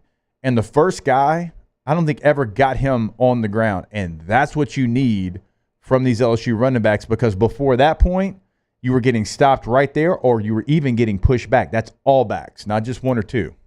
Yeah, I keep going back to just finish is the word that I think about Caden Durham. The ability to finish these runs in the end zone, not leave it up to having to get short yardage situations, not getting tackled at the half-yard line, finding a way to get the ball across the goal line. It was the emergence. It was the emergence. Every now and then you just have these wonderful moments where somebody introduces themselves to the fan base. And then later on in the season, to the country as a whole. And this feels like that moment for Caden Durham. All right, let's go to break. When we get back, we'll continue to break down LSU, South Carolina. A lot of people want to engage with the bad. We can do that, and we can talk about it, because, again, it's not perfect, guys. It's only that when you go and you come out with a win in the manner that you did, to focus on the bad first instead of the plays that were made to win the game is not only bad an analysis, in my opinion, but it's weak. It's weak-ass energy. But we can get some of it next. Keep it locked here, OTB. Off the bench. Get Gordon and get it done. Gordon McKernan, injury attorneys. Gordon McKernan, injury attorneys. You need somebody who's going to stand up to the big insurance companies, fight for you, and get you what you deserve. That's Gordon. Get Gordon, get it done today. Shout out to Gordon for being such a partner of LSU and the NIL initiative. The G team getting it done both on and off the field. Gordon does the same. Go check out all the philanthropic initiatives that Gordon gives. Or follow him on social media at Get Gordon. A lot of content with your favorite athletes. Get Gordon, get it done today. Go to the website, getgordon.com, and T-Bob said it, and it is true. You can do so many different things on the website. You can check out past client results. You can check out cases they can handle for you. You can ask a question on the website. You can get a consultation set up on the website. And it is a great tool to be able, kind of check out the work that they've done in the courtroom for so long. Remember, your area code in Louisiana, followed by 888-8888. Get Gordon and get it done. Bayou Ford has the new inventory to get you in a new Ford truck or SUV today, or customize your next vehicle just the way you want it. All new Bayou Ford vehicles come with a 1 million mile powertrain warranty. The crew at Bayou Ford is going to do right by you.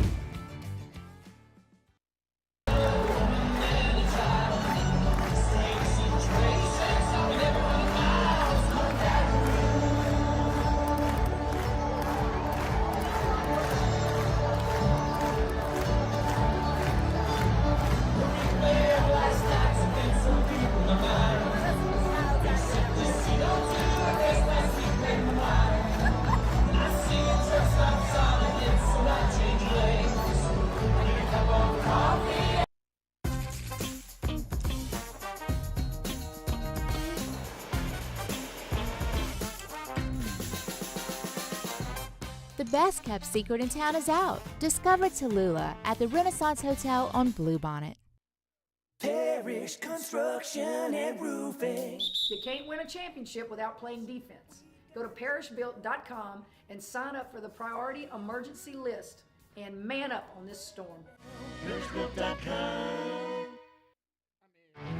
There it is, the extra mile, on the border of expected and extraordinary, for those willing to go further, like vans customized for work or play, with safety and tech to keep you connected, supported by a 5-star sales, service, and finance team, and backed by the 1-star you know.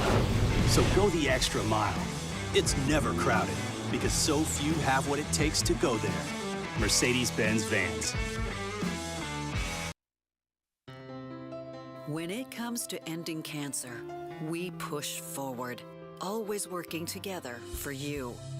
That's why our cancer experts at Ochsner have clinically integrated with MD Anderson Cancer Center. This means advanced cancer care, including access to life-saving clinical trials and integrating care to treat the whole you. Introducing Ochsner MD Anderson Cancer Center. Long live you. Electricity is all around us, and our families depend on it. Every day is sparked by the power of a cold drink or a warm meal, a movie night, and a comforting light at the end of a dark hallway. From sunrise to sunset, playtime to bedtime, our team is ready to take care of your electrical needs. Even in the case of an after-hours emergency, the light in your life shines brighter with Mr. Electric. Hey, it's Matt Moscona. For years, you've heard me tell you about Insurance Network of Louisiana, helping you find better coverage for less money. But it's not just for your home and auto. If you don't wanna see me, did a full 180, crazy. Welcome back to Off the Bench with Hester and T-Bob. I don't look.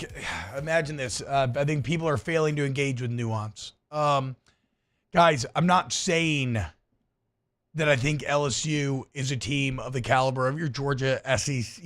Georgia. Well, I think you guys started that conversation with Texas now. That's what I mean. Texas, Georgia, Alabama, Ole Miss, Tennessee, Mizzou, whatever.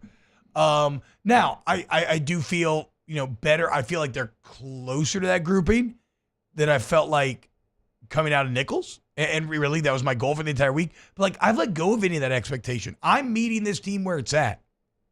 If you still want this to be a championship team, I think you're going to set yourself up for a miserable season.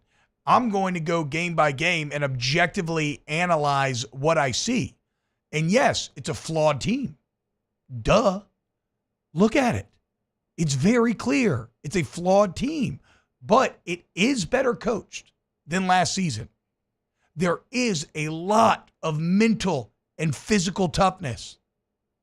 And there's a lot of good that you can grow on. And yes, guys, I don't give it him against that defensive line, which Kublik said last night, the best in the SEC, one of the best in the entire country in his opinion.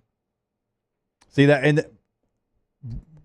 people don't want to give themselves over to that, but I'm glad you highlighted that. Sorry, you can continue. I'm just saying they see South Carolina on the side of the helmet. Yeah. Yes.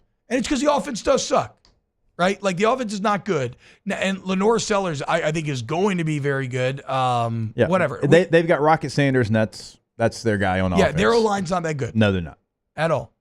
But again, against that D-line, that environment, 17-0, to find a way to win, you got to be crazy or willfully ignorant or just a dyed-in-the-wool nega-tiger to emerge and say that the bad outweighs the good. It's just wild. It's just wild to think that you could say the bad outweighs the good. A lot of bad, but more good. My overall takeaway.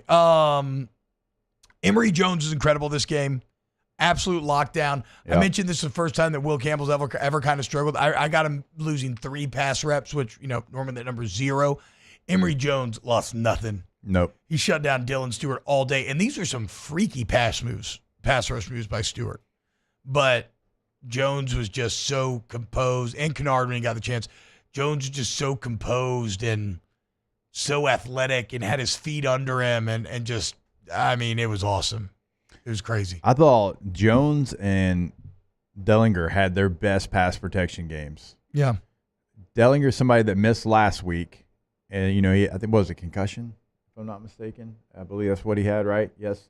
And he came back, and that might have been his best pass protection game I've seen in his career. But Jones is the story. And look, Will lost 3 times more than we've seen him lose, right? Now, in the run game, that's a different conversation we've talked about with this offensive line. But in pass protection, like, he got beat on some up and unders that we typically don't see. They tried every move on Emory Jones, and he did not allow it. And he was feeling it. Yeah, he's in the zone. During the game, after the game, like, he knew that he had a heck of a day. So, interior, the tackles, certainly in pass protection, did a nice job against, Taka Hemingway, even inside. I mean, somebody that we talked about before the game. They rotated multiple guys in there, and they were all pretty good players. And this offensive line did a really nice job. When your best guy didn't have his best stuff, you still found a way. So the things I didn't like, obviously, the middle mistakes that lead to the giant touchdowns have to be cleaned up. The angles from the safeties and linebackers still leave a lot to be desired at times. And granted, sometimes the D-line's putting the linebackers in tough situations. Sometimes the entire front seven's putting the safeties in tough situations, but it's still got to be better. It's still got to be better.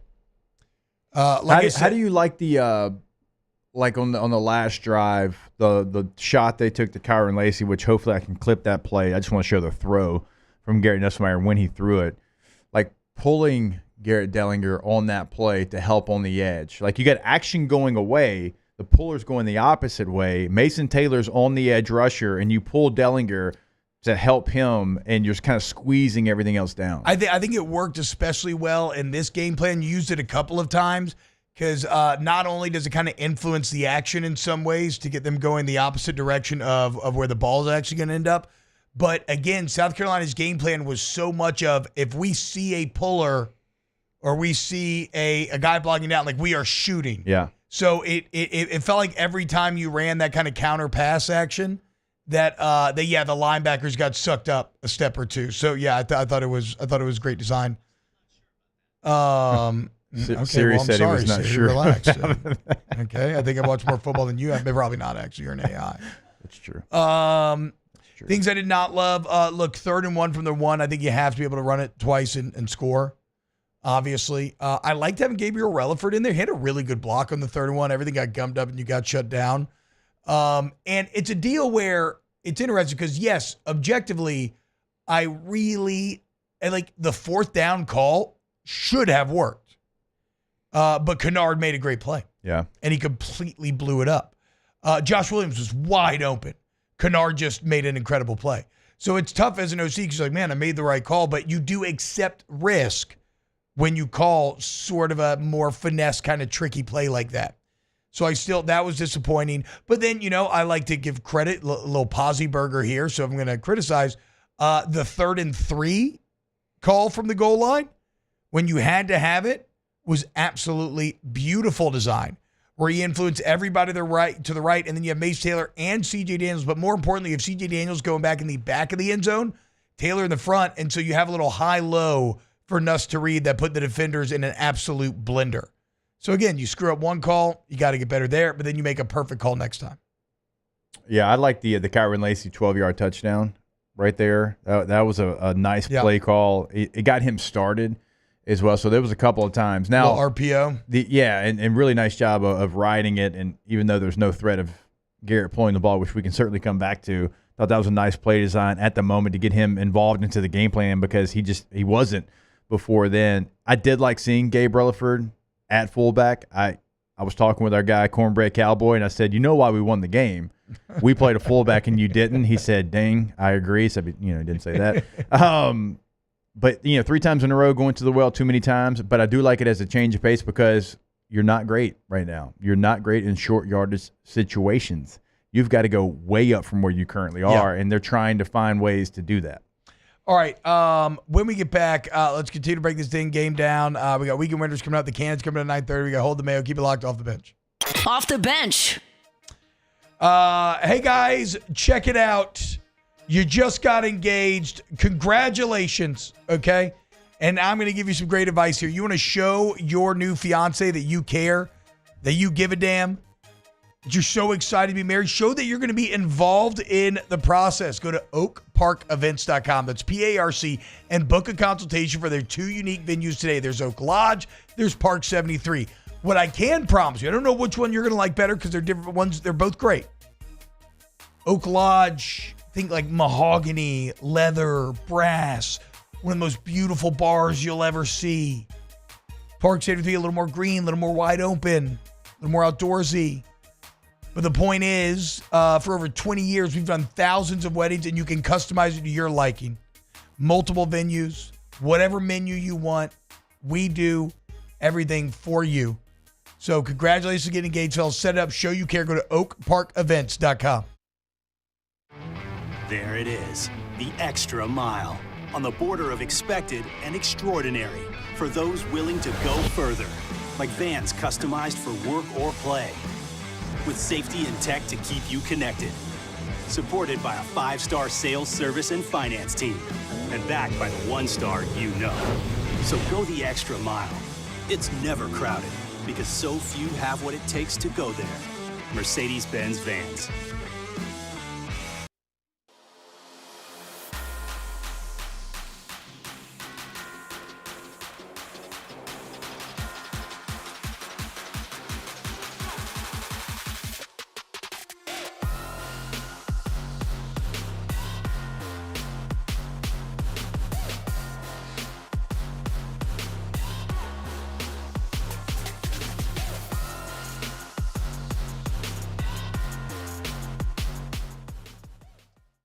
Gulf Coast Office Products is a nationally recognized Savin office equipment dealer based right here in Louisiana. Over 100 employees strong, Gulf Coast has the boots on the ground to support all vertical markets, from education, engineering, legal, and finance. With the latest in office technology, from desktop to production segment units, Gulf Coast and Savin have the perfect fit for you.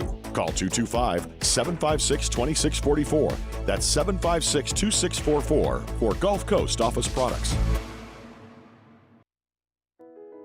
I've been doing business with Luba for 25 years. They're dependable, trustworthy. It's just the attention to detail with our clients. Our folks have years and years of experience. They're highly trained professionals, but many companies have that asset. What I'd like to think makes Luba a bit different is that we use those talents in a way that truly is dedicated to serving the needs of the folks who depend on us. Dylan Cruz here to tell you about Six Rings Baseball and Softball Camp. If you live on the North Shore and play ball, go to Six Rings Camps with former LSU assistant coach Dan Canaveri. His knowledge is second to none, and your child will improve and have fun doing it. Camps were held at Coquille Park and Six Rings Academy in Covington with 4 sessions over the summer. Full day and morning only sessions are available from ages 7 to 13. Go to sixringsbaseball.com or call 985-206-9096. Learn the game to love the game. Breck teamed up to reimagine your parks, and you imagined big. With your help, we went to work, creating 12 beautiful community parks across the parish. A family-sized water park, miles and miles of trails, and parks just for your dogs. There are more places to splash, to explore, to run wild, and even soar. You imagined, we delivered.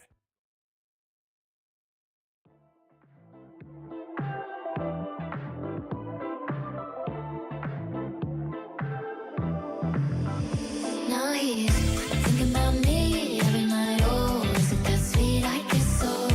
Say you can't sleep, baby, I know. That's that me espresso. Move it up, down, left, right, oh. Switch it up like Nintendo. Say you can't sleep, baby, I know. Welcome back to Off the Bench with Hester and T-Bob. I can't relate to desperation. Might give a damn. Are on vacation. And I got this one boy. What's happening, y'all? What's up, Sabrina? Welcome back, OTB. Sorry about the short segment here, guys. LSU film reviews can get a little wordy. Very long first segment. But we got a great final hour for you to make up for it. Okay, we're gonna do weekend winners. We got to hold the Mayo coming up, and then we got the Cannon on. So it's gonna be very fun. In midstream ads says, where'd it go? I felt like it was a good comment to make the point I wanted to make. Not about this. Oh, no.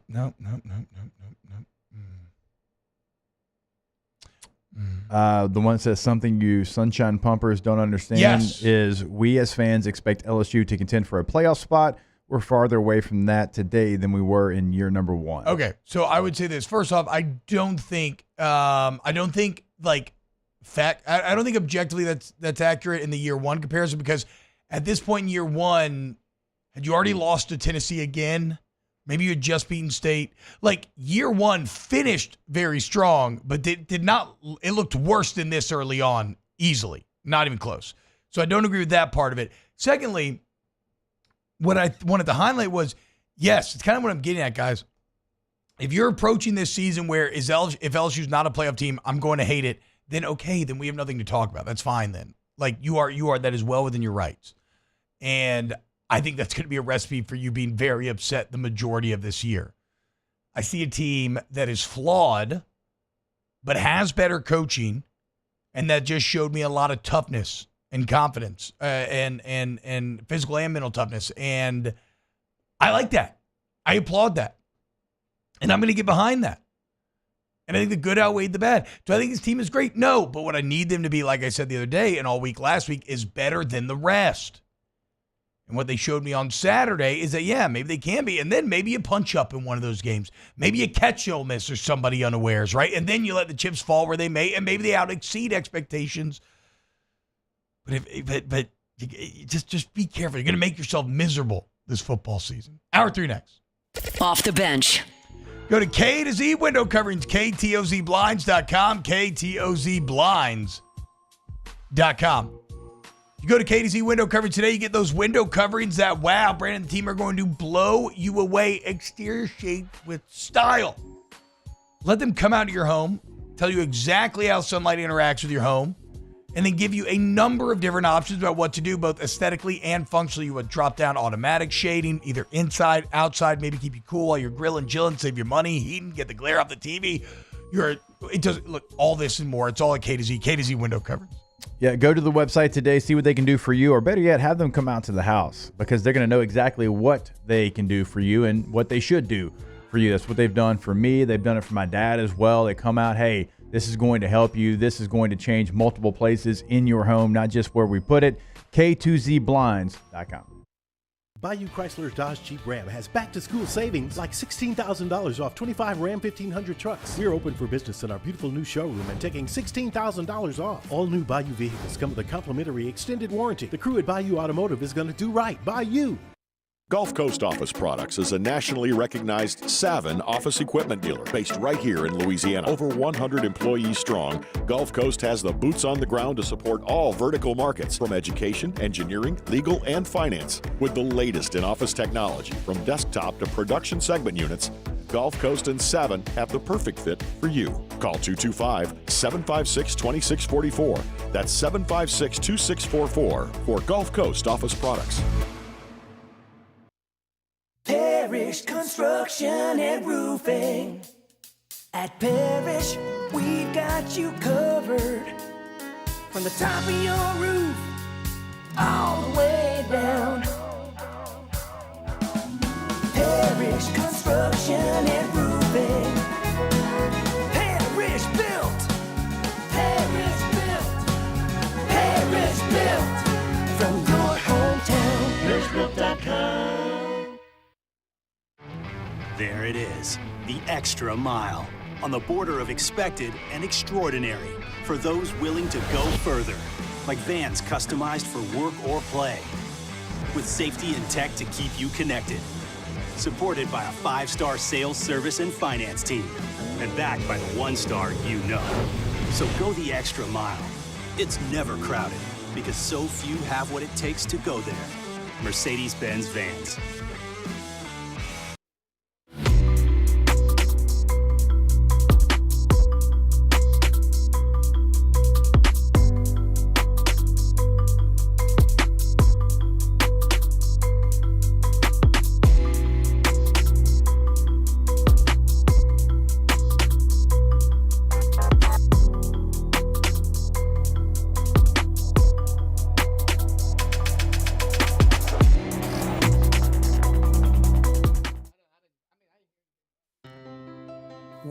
comes to ending cancer, we push forward, always working together for you. That's why our cancer experts at Ochsner have clinically integrated with MD Anderson Cancer Center. This means advanced cancer care, including access to life-saving clinical trials and integrating care to treat the whole you. Introducing Ochsner MD Anderson Cancer Center. Long live you. At Relief Windows, we're more than windows. We're windows, doors, hardy plank, and vinyl siding. But our number one product is always customer satisfaction. Visit us online at reliefwindows.com. Oh, by the way, we do shutters too.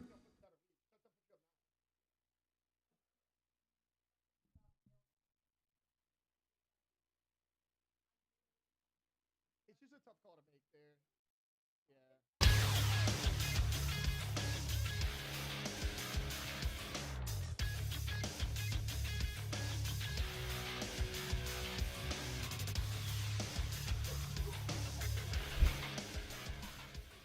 Good morning. It's 9 a.m. here on Monday, September 16th. Today in Baton Rouge, you can expect mostly sunny skies with a high of 93 in hour 3 of today's show. We'll have weekend winners at 9 a.m. Devin Snow hops on the show at 9:15. And then at 9:30, Bobby Hebert, the Cajun Cannon himself, will hop on the show to talk Saints Cowboys. If you missed hours 1 or 2 of the show, you can catch it in the on-demand section at 1045ESPN.com. You can also follow us on Twitter or Instagram at OTB_ESPN. And watch us on YouTube at the 1045 ESPN channel. Hour number 3 of Off the Bench, live from the Mercedes-Benz of Baton Rouge studios, starts now. All-Star Toyota presents Off the Bench with Jacob Hester and T-Bob Hebert. Off the Bench with Jacob Hester and T-Bob Hebert. Dude, they said I gotta come off the bench. Now, here's Jacob Hester and T-Bob Hebert. Yo, what's going on, y'all? Welcome back. OTB. Tigers win. Saints win.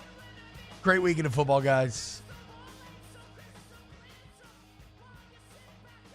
I mean, I feel like if we went through, by the way, guys, LouisianaSports.net, new website here, 1045 made it. It's awesome. Hunt's doing a great job, as well as the entire team over there. Ross Jackson, Chris Marler, kicking ass.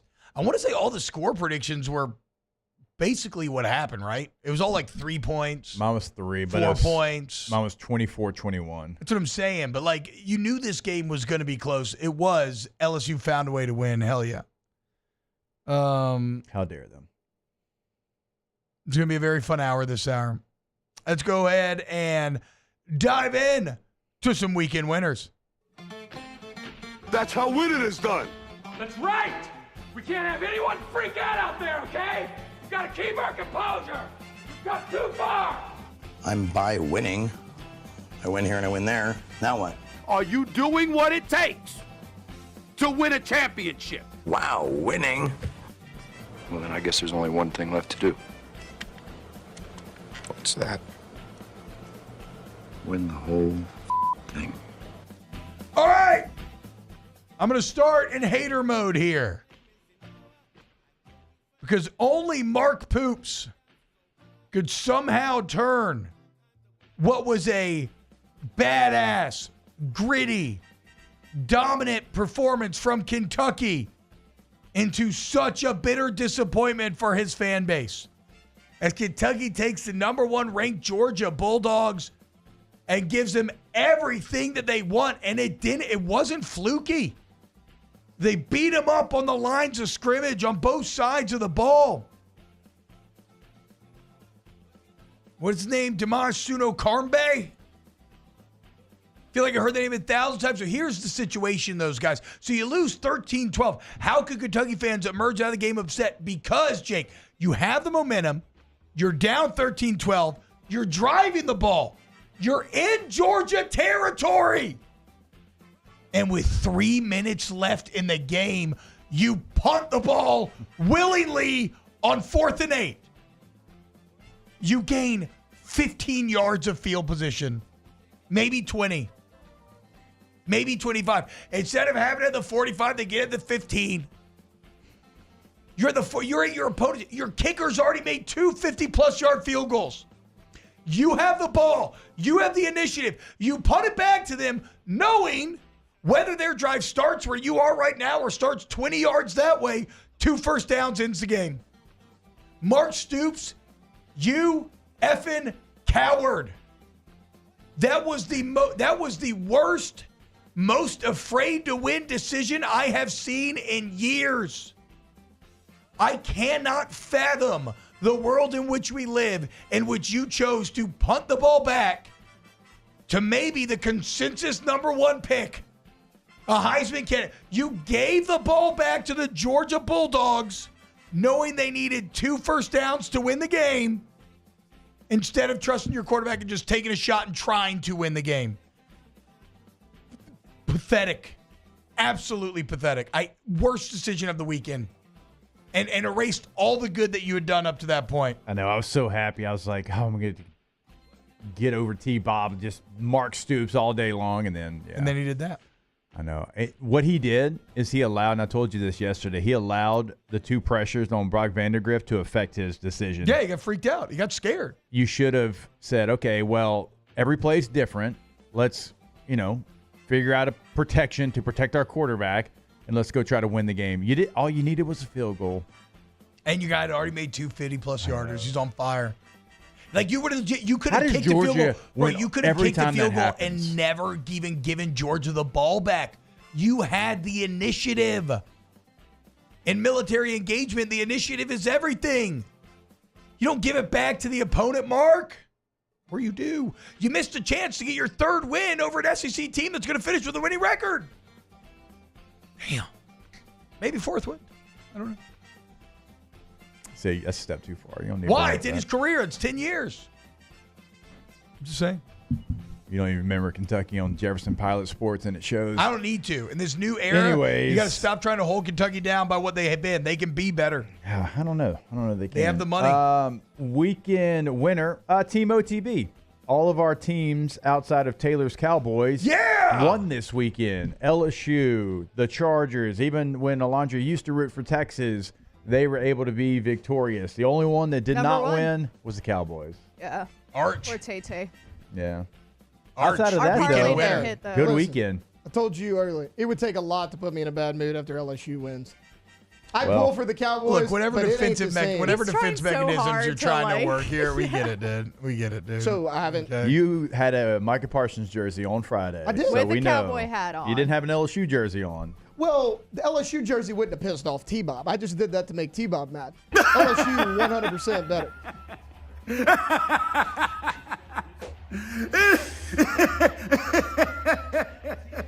Week 2, and it's already started.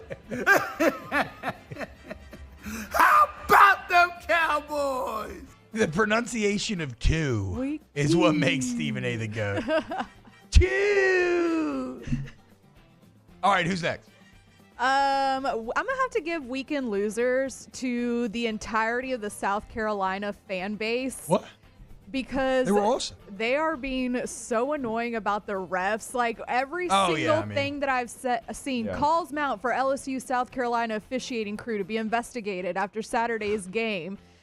LSU pulls off comeback in controversial fashion. So- SEC refs steal an upset from South Carolina. If you go look at comment sections, Yeah. it's all like, well, there's a Caden Durham post, and it's like, oh, Caden Durham did almost as much as the refs did. Like, no, I think Caden Durham was averaging, 9 yards per carry? Damn near. The only thing I'll say is this, is that I do firmly Just don't be believe. a loser, you know? No, I know. I just firmly believe if the situation were reversed, the LSU fans would be doing the exact same thing. Every fan base does that. And they will be It was, reversed. look, They will it be wasn't a reversed. clean I know, game. There was because 5 turnovers, 13 penalties Yes. for Carolina, LSU 9 for LSU. That's what I was Yeah, about I mean, to it was say. 50-50. It LSU wasn't had pretty. hella penalties, too. No. I'm And not then- saying the but South Carolina fans are right. I'm just saying, they're like, losers. Yeah, everybody And, would. like, Yeah. yeah.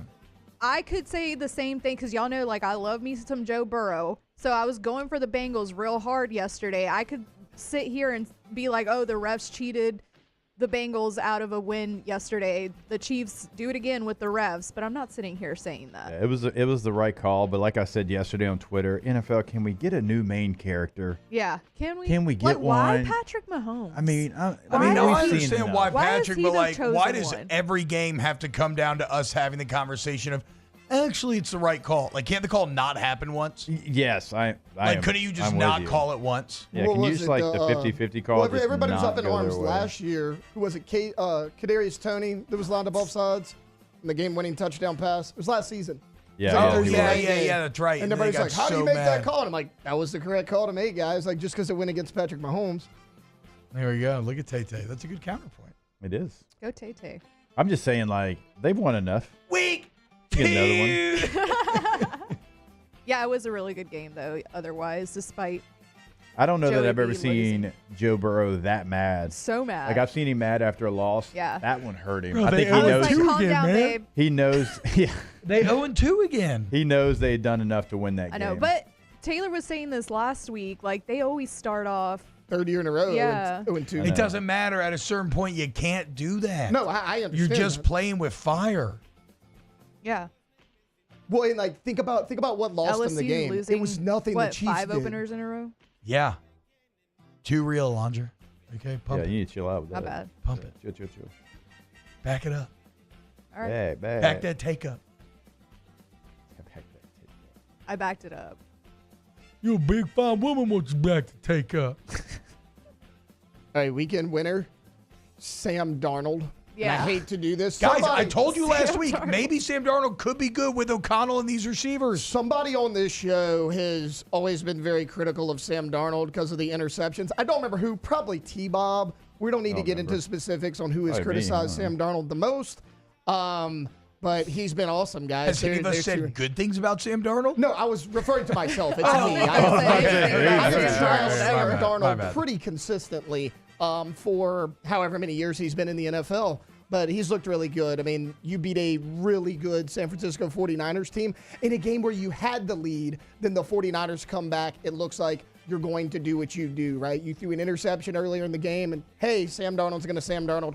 He comes back. He leads them to a victory. It was impressive, and they are now 2-0 under Darnold. So weekend winner Sam Darnold. Again, easily that the best dot. situation he's been in his career. Yeah. Right? Yeah. So, like, maybe we see him have, like, a Geno Smith, like, type deal here. Geno also 2-1. I know, Geno's good. Like, Geno's good. Geno's not going to be great. I'm not saying he's one of the best in the league, but Geno's good. He can win. Anybody else? Big weekend winner for Washington State. Shout out to Wazoo. They beat Washington. Oh, they won the Apple they Cup. won the Apple Cup. They were lonely on the dance floor with Oregon State, and they played in Seattle. Not anymore. You got a six-pack Not now. at UW's Stadium. I believe they played at the Seahawks Stadium, but they were able to be victorious. Jake Dickert is somebody that is just a gritty coach. Love kind of watching his interaction with his team after the game. We had him on off campus last week, and he was fired up for this contest. And, of course, they are. It's their rival. They got left. Yeah, The other yeah. team went to the Big Ten. And now Washington State, don't look now. They lose Cam Ward. They lose their affiliation with every team that they've played over the last however long in the Pac-12. They're just sitting there. They're 3-0. They're a 3-0 football team. It was a lot of fun to watch. The game was actually well played, and you know that is like maybe the best feeling they've ever had in their school history for a win. I agree, and the people in Pullman love the Cougs. Oh, yeah. That is a crazy college town. As far as like So credit percentage, to 'em. percentage of attendance, Yeah. Now their stadium's not the biggest, but Well, it's a percentage tiny of town. attendance, they are top 5 in the country Oh, there you every go. single year. There you go. Yeah. Shout out my guy Seth, dude. Love you, brother. Weekend winner gotta be Jaden Daniels, as all these other rookie quarterbacks continue to just suck. Yeah, bad. Jaden Daniels playing well. And weekend winner Malik Neighbors as Yeah. well for somehow putting up those numbers with Daniel Jones as your quarterback. No, seriously. 10 catches, Tud, over 100 yards. Only touchdown in the game as the Commanders win the game behind 7 field goals. Yeah, if that was your fantasy kicker, congratulations. I've never seen anything like that. 7 field goals to win the game. Isn't that the worst part? If you're a Giants fan, you're like, hey, we're going to hold them to no touchdowns, and Daniel Jones is actually going to have a good game. Like, he threw for 250, 2 touchdowns, and you still lose to a rookie quarterback. Yeah. Awful feeling. Yeah, Jaden looks like he's by far much the most more comfortable composed. of Yes. anybody else in any other rookie Yes. quarterback. I mean, Caleb Williams is check down Charlie to the highest of check down Charlie. Bo Nix looks lost. Drake May, I've Bo said, not Nix playing looks right like now. he has. You ever heard of being henpecked? No, tell me more. It's an old saying that used to be used when you had maybe like a nagging wife, right? Like he's just henpecked. He's got like she's on his ass. Sean Payton, Bo Nix feels henpecked. It just feels like Sean Payton is just constantly trying to play him like a little marionette doll, and he has to be perfect. And Bo Nix is starting to get overwhelmed, and Payton's probably just chewing his ass out constantly. Yeah. Just feels bad for Bo Nix right now. Giving him an encyclopedia of play calling. Yeah, did you see him that when he screwed up the call in the huddle, and the huddle's like, and they had like oh, 5 seconds in the huddle. It's like, hey, Sean, maybe adjust the play calls, you dummy. Yeah. He had to, like, between look down at Pete his Carmichael card. and the system completely failing, you failing right now in Denver, your offense may not be the meta anymore, dude. No, it's not. The game's passed him up. Yeah. I am willing to say that right now. The game has passed up It has. Sean Payton, Pete Carmichael, and their offense philosophy. Not only that, y'all know who they have next week. Broncos have the Bucks next week. Ooh. Damn. Don't like that. I don't want them to take an early weekend winner. Trevor Penning's his chat. O-line. We'll say the whole Saints O-line, absolutely. Weekend winner Alvin Kamara. Bro, Penning's playing so much better than we thought he could. It could still not be good, but it's still like a weekend winner because I thought this guy, there was no way he could even start. The scheme was very, very friendly to him. But, I mean, yeah, he's still – He's run blocking his ass off. Yeah, run blocking is actually pretty good. Pass blocking is still poor. Yeah. Weekend winner Canelo continues to be the GOAT of Mexican boxing. Shout out. I'll bet Danny was so happy. It makes me want to cry every time he wins. How's the Sphere? The Sphere looked really For cool. UFC. I don't know if I would have enjoyed it if I would have went, but because I asked you how high up does it go? It's very high. And Very, very high. I feel like you wouldn't be able to get a good view. Well, the thing Weekend is, loser, Sean O'Malley, not a Sugar good Sean. view of the actual human beings, Yeah. but you would have the best in-stadium view of anywhere in that's the fair. entire country. The graphics looked badass, Yeah. but I Because don't what know they if can it's, do with that conducive. screen is like magic. Yeah. Literal magic. All right. Anything else? We're going to break. Yes, real quick. Weekend loser, the University of Florida and Florida State University. You're 0-3 if you're FSU. You're 1-2 if you're Florida. Now, Florida State, that's a different situation we can maybe get into, but last year they had a great year, undefeated regular season, and so obviously not as many eyeballs as far as where the program's at. Like, sure, 0-3 is disastrous, but still, you did have an undefeated season. I, in my lifetime, never thought I would see the Florida Gators program as sad as it is right now. When I was in college football, when T-Bob was playing college football, and even way before us, they were a pillar of college football. You knew when the schedule came out, let me find where Florida is, because that is going to be an all-out battle. They're going to have Jimmys and Joes. We're going to have Jimmys and Joes. I don't like you. You don't like me. And we are going to fight for not just a full 60 minutes, but like after the whistle, between the whistle. It is going to be a fight probably after the game, like before the game, we're fighting. And they right now don't look like a shell of themselves. They look like they was are, dark Saturday. I mean, they are was dark. lost.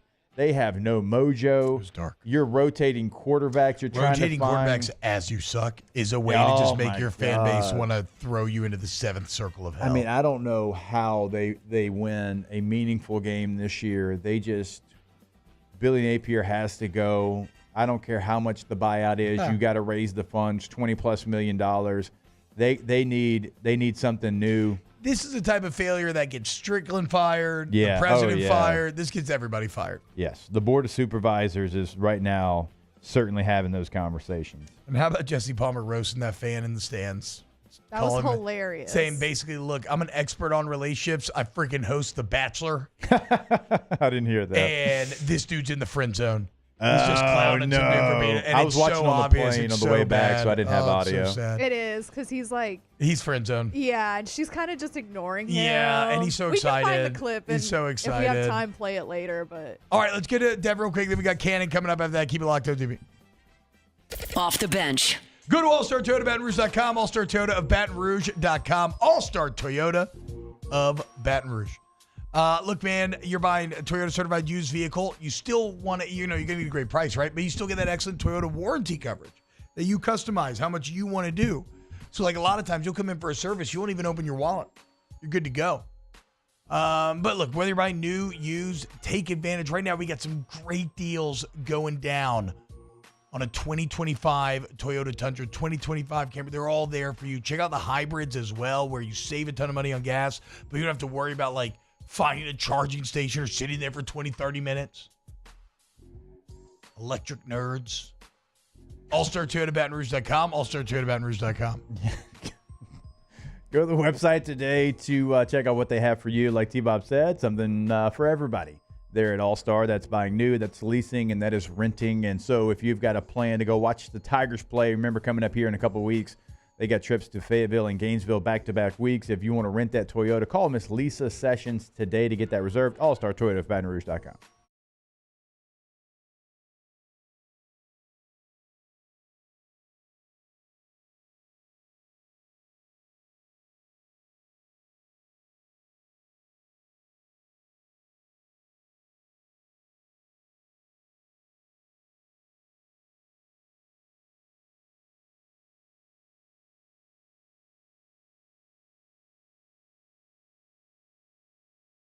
.com.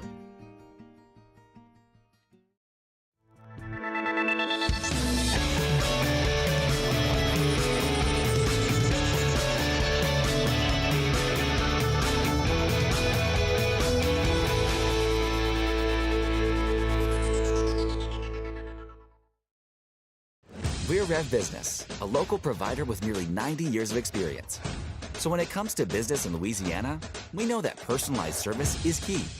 And we're here to go the extra mile with all fiber solutions that deliver what every business needs: reliability and quality. We're not just providers. We're the local team dedicated to helping you succeed. True partnerships are homegrown. Rev Business, internet, phone, managed services. Visit us at letsrev.biz. Parish Construction and Roofing. This is Coach Kim Mulkey. Go to parishbuilt.com for all of your roofing needs. From your hometown, parishbuilt.com.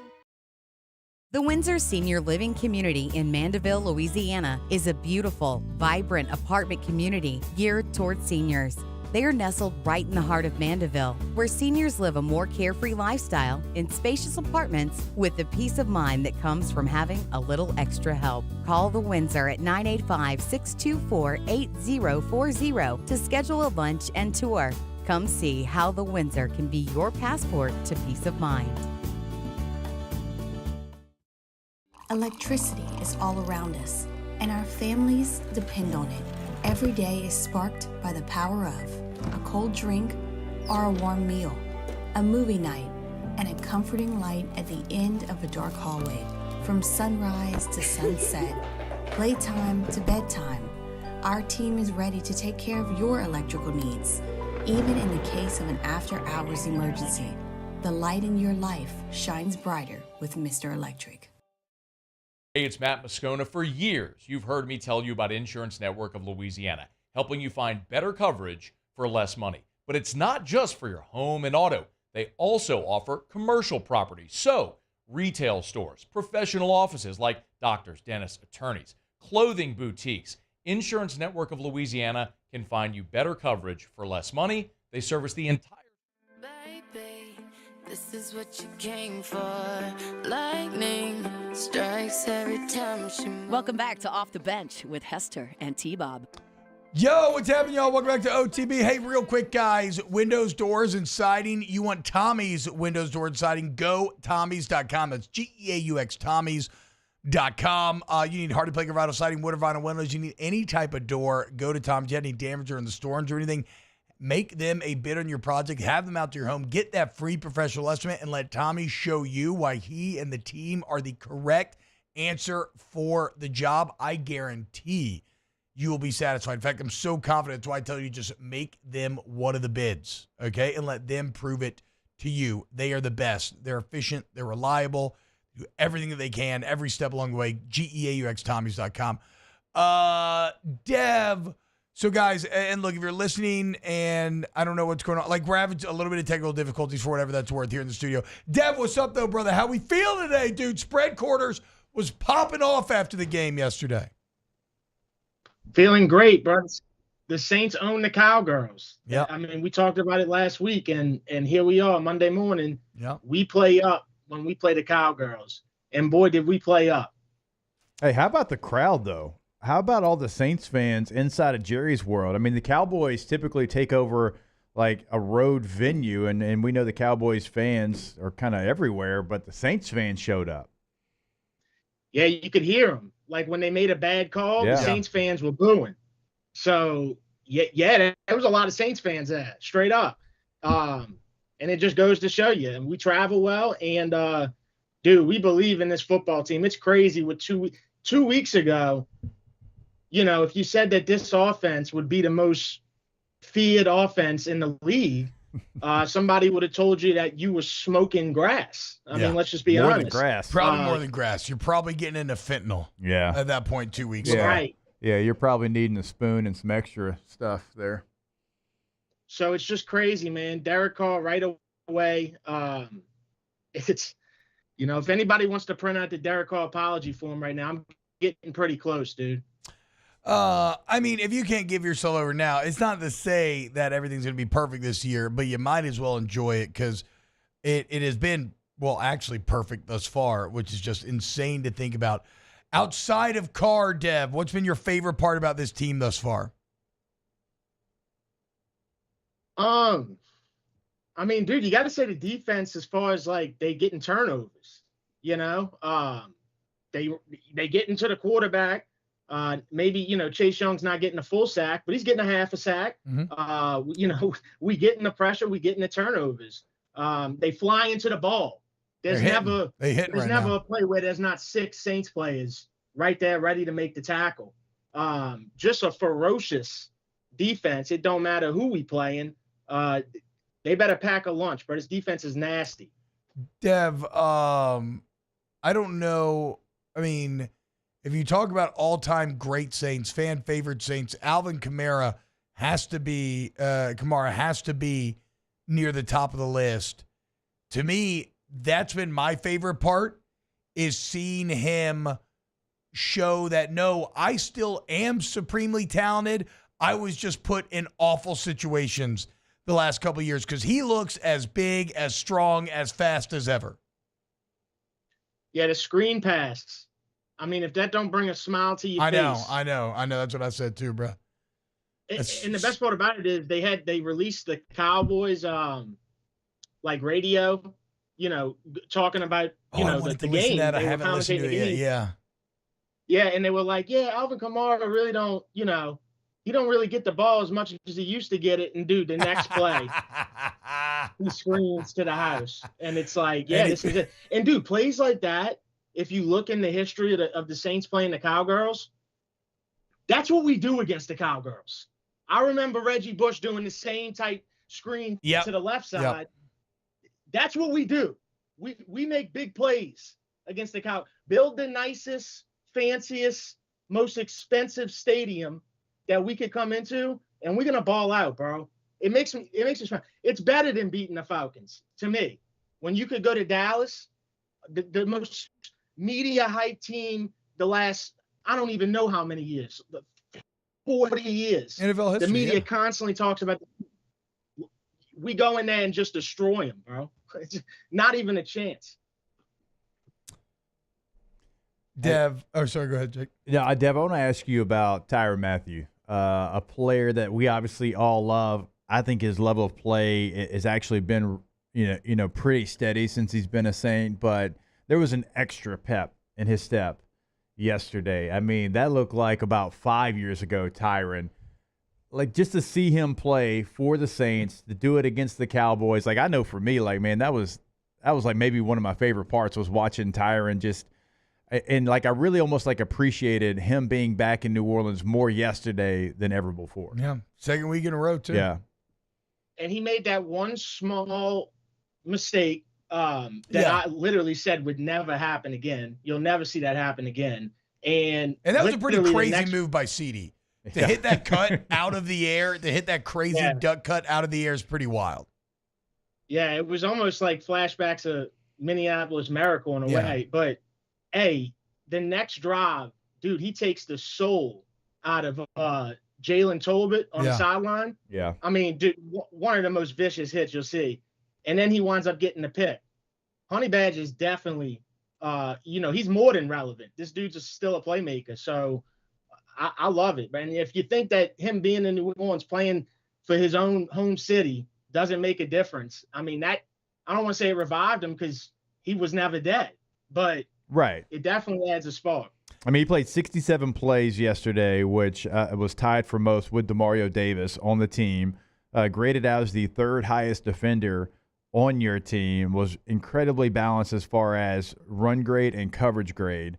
Like, there just looks like there's an extra pep. And sure, yeah, there was that one play. CD's going to do that to a lot of people, but he made up for it and then some, I think. And so, like, if you can continue to get the fountain of youth from Tyron and Demario Davis, yeah, I mean, that adds so much to your defense. Dev, Demario is so good. It's crazy. He's so man. good. It's crazy. Look at the pass coverage. Like, I don't know where, like, the Saints end up this year, but, like, I know where he's going to end up. Like, he is somebody that we need to start having the conversation of him like we do with the other greats, Ricky Jackson, Sam Mills, some of these.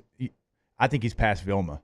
I know he didn't win the Super Bowl. I know, but I'm talking about individual play. Yeah, that's true. I think he's passed him up. Demario Davis, like, number 56, when he's done, it might be done forever. I truly believe he's that good. So, Dev, we got to go to break a little early. We got the Cannon coming on here, but I got to say, I'm Live was great yesterday. Roast Beef Ron was great. I think everybody's shockingly horny for Gail Benson. It just shows you what a great win does. Dev, thank you so much, brother. Where are we going for RB&R Day today? I don't know, man, but them red beans going to taste better today. That's what we doing. Hell yeah, baby. HTMsports.com/merch if you want to get your Hold the Mayo merch. Also, go check out the YouTube channel. Spread Quarters Lit. It's incredible. Dev, thank you, brother. Who dat? All right. Cannon coming up next here on Off the Bench. Off the Bench. Hey, guys, I want to remind you about ITI Technical College, iticollege.edu, iticollege.edu. You want to change your life for the better, okay? In just 2 years, you go to ITI, forget about a job, you get a career. And you can speak live to an admissions advisor right now by calling 877-591-1071. You can apply by emailing admissions@iticollege.edu. Go visit the campus, guys. It's right off of Airline. You can see the classroom. You can talk to other students. You see the models that you'll be working on of the very machines that you'll be working on. Again, guys, privately owned, family owned, not some national. No, we're here to help people find careers, change their lives, enroll for the better life you deserve. iticollege.edu. Yeah, when you go to their website, I mean, the campus is going to blow you away. It's right there on the homepage. You get kind of a quick tour, but we encourage you, go see them. Like T-Bob said, it's right off Airline Highway. It is set up for your success. iticollege.edu. There it is, the extra mile, on the border of expected and extraordinary, for those willing to go further, like vans customized for work or play, with safety and tech to keep you connected, supported by a 5-star sales, service, and finance team, and backed by the 1-star you know. So go the extra mile. It's never crowded, because so few have what it takes to go there. Mercedes-Benz Vans. Parish Construction and Roofing. You can't win a championship without playing defense. Go to parishbuilt.com and sign up for the priority emergency list and man up on this storm. It's no secret. The best oysters in Baton Rouge are at Jolie Pearl Oyster Bar. Enjoy mouth-watering South Louisiana flavor and oysters from all over the country. And don't forget our nightly drink specials.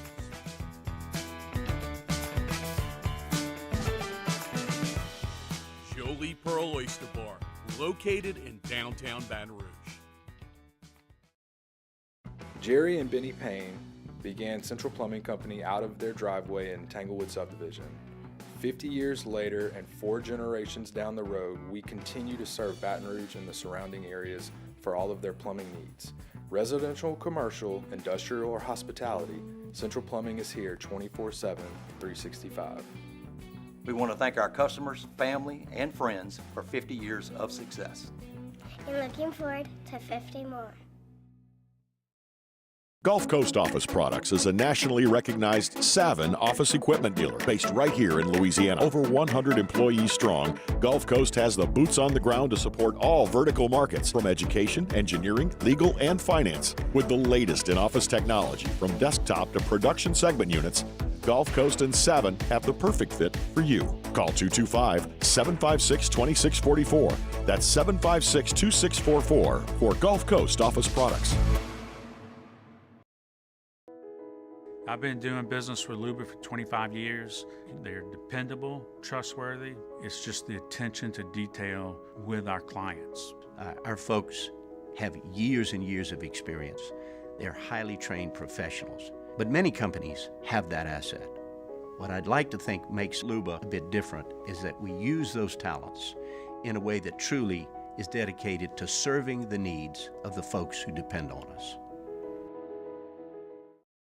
Gulf Coast Bank and Trust is giving our customers the power to bank anywhere, anytime during this challenging event. And we're right there with you. Our mobile banking. Hey, Gates, you are a savior. We yelling black and gold of the Super Bowl. Welcome back to Off the Bench with Hester and T-Bob. Happening, y'all? Welcome back to OTB right now.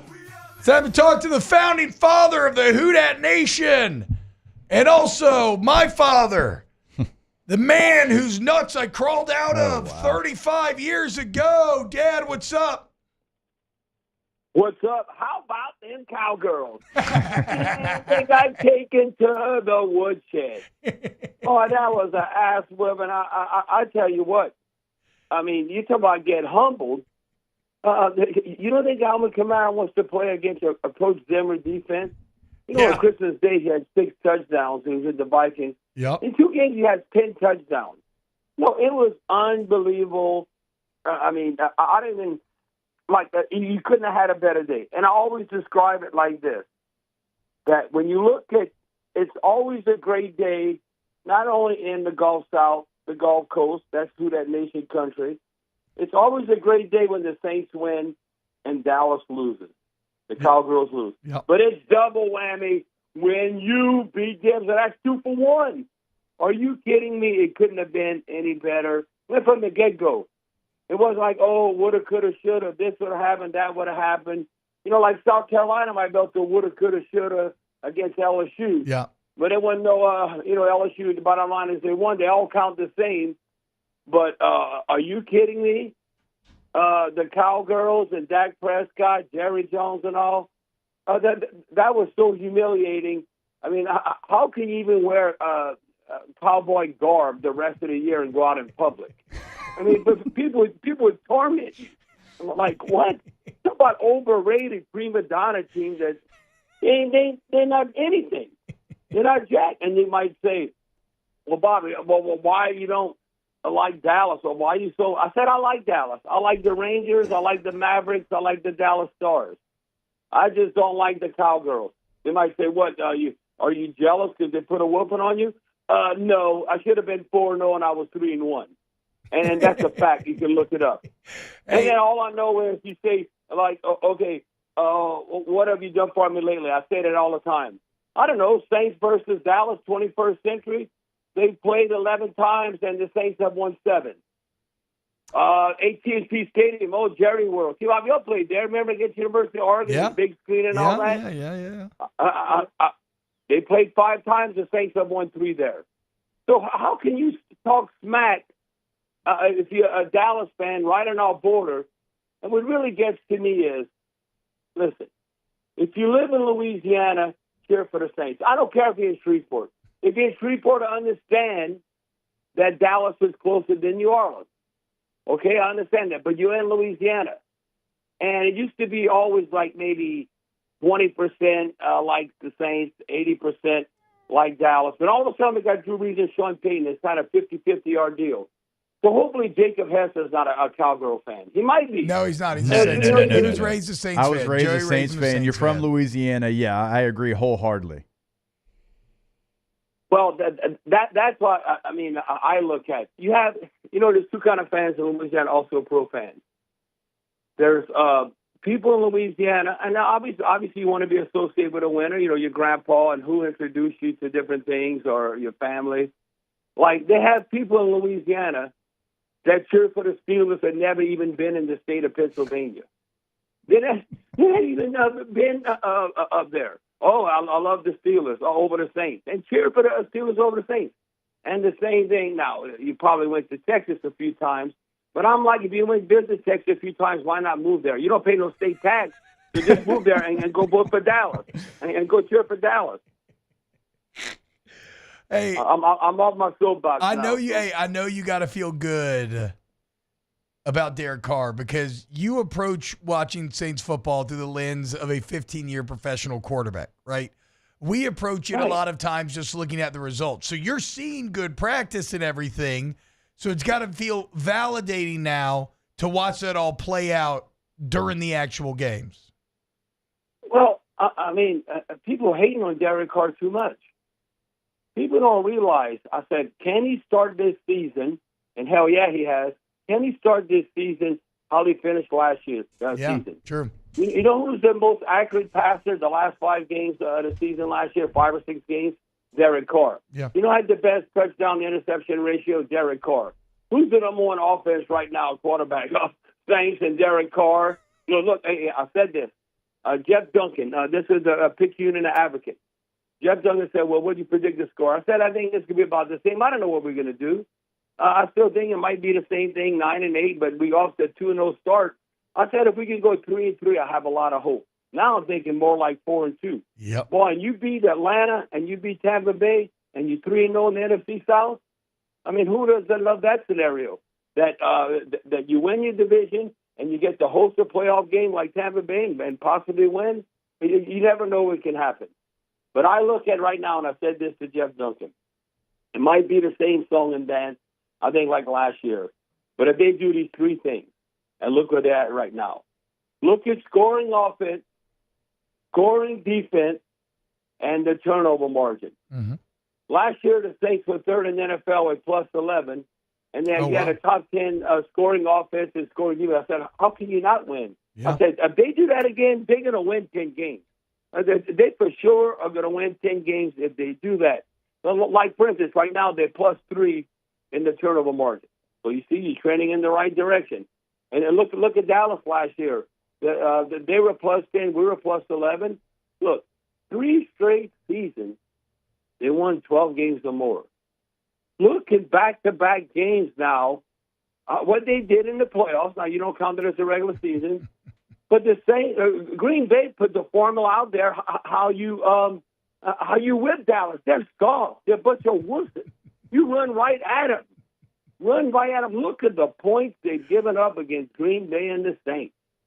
Boy, if you're a Dallas fan, you might as well go cheer for the Texans and go and jump on that bandwagon. How can Jerry Jones and the Cowgirls, well, they want to be world champions. They haven't won anything in over a quarter of a century. It's like 30 years. When you think about that, how can you be world champs when you're not even state champs? They're not even state. The Houston Texans has more promise to me than Dallas. I think that's where the Cowgirls are at right now. I mean, Jerry Jones might sell his soul to the devil to try and win another Super Bowl. I'm saying that jokingly. But he wants to win so bad because he knows he's getting up in age. But, man, I love it. I'm going to the Silver Slipper tonight. We're going to do the second guest. I have this bootleg T-shirt, and I wear that on special occasions, and, boy, is this a special occasion. And it says, Cowboy hater with an arrow pointed right at my face. and I can't wear that. I might wear that for a whole damn month. I might, even though the Saints aren't playing Dallas, they got to play the Eagles and everything. I don't know. I might wear that to the damn Saints-Eagles game come Sunday. Oh. I got to ask you, what was your favorite part, though? Like, what of the whole game? Like, what was your favorite part? Was it a play? Was it a player? Because there's so many to choose from. I mean, dominant performance doesn't even justify what that was. Did you have a favorite part? A favorite part, because back-to-back, Derek Carr ain't no dinking and dunking. You talk about chunk plays. Yeah. He did that to start off against Carolina when he hit that bomb to Rashid Shaheed. I need more Rashid Shaheed because of his speed. Yep. Rashid Shaheed, man, but we don't get enough credit. And then Alvin Kamara, I said this in OT's minicamp. People are like, oh, Alvin Kamara is 29 years old. I said, I'm telling you, he's a young 29. Mm-hmm. I've seen how explosive he was in practice. I go, if he's healthy and they block for him, Alvin Kamara ain't forgot how to run. You don't think Clint Kubiak knows how to use running back? I said, Alvin Kamara is in our offense is going to be what Christian McCaffrey did with the 49ers. I just said to show you how I think how good Kamara is. Let's say you just flip teams. What if you put Christian McCaffrey on the Saints and Alvin Kamara on the 49ers the past couple of years? Yeah. You don't think Alvin Kamara is going to have the same similar success? Mm-hmm. No, I'm telling you. Now, what I'm most pleased with, and you have to give the game ball. You know, we can give the game ball to so many individuals, but how about the damn offensive line? Yeah, man. I don't know what has gone on with that. I mean, now, it's all about confidence, and to me, that's the most shocking. Because I said the Saints are going to go as the O-line goes. Because we've seen at times, but that doesn't look too good. But I'm not worried about Derek Carr. I'm not worried about Alvin Kamara. I think how Derek spreads the ball around, that we have the right weapons. I mean, even though I think Chris Olave more like a solid number two instead of a true number one, I think we have two great twos in Chris Olave and Rashid Shaheed. But when I look at, who else is a beast and kind of like that's in Coach Kubiak's back pocket. Now, hopefully, I don't know. What is that? A chest. It sounds like Les Miles. I don't know. Here you got Taysom Hill, my chest. Yeah. Then he has to take going to the hospital. Have y'all found out anything? Because I'm like thinking, boy, Taysom Hill's a big part of what they do.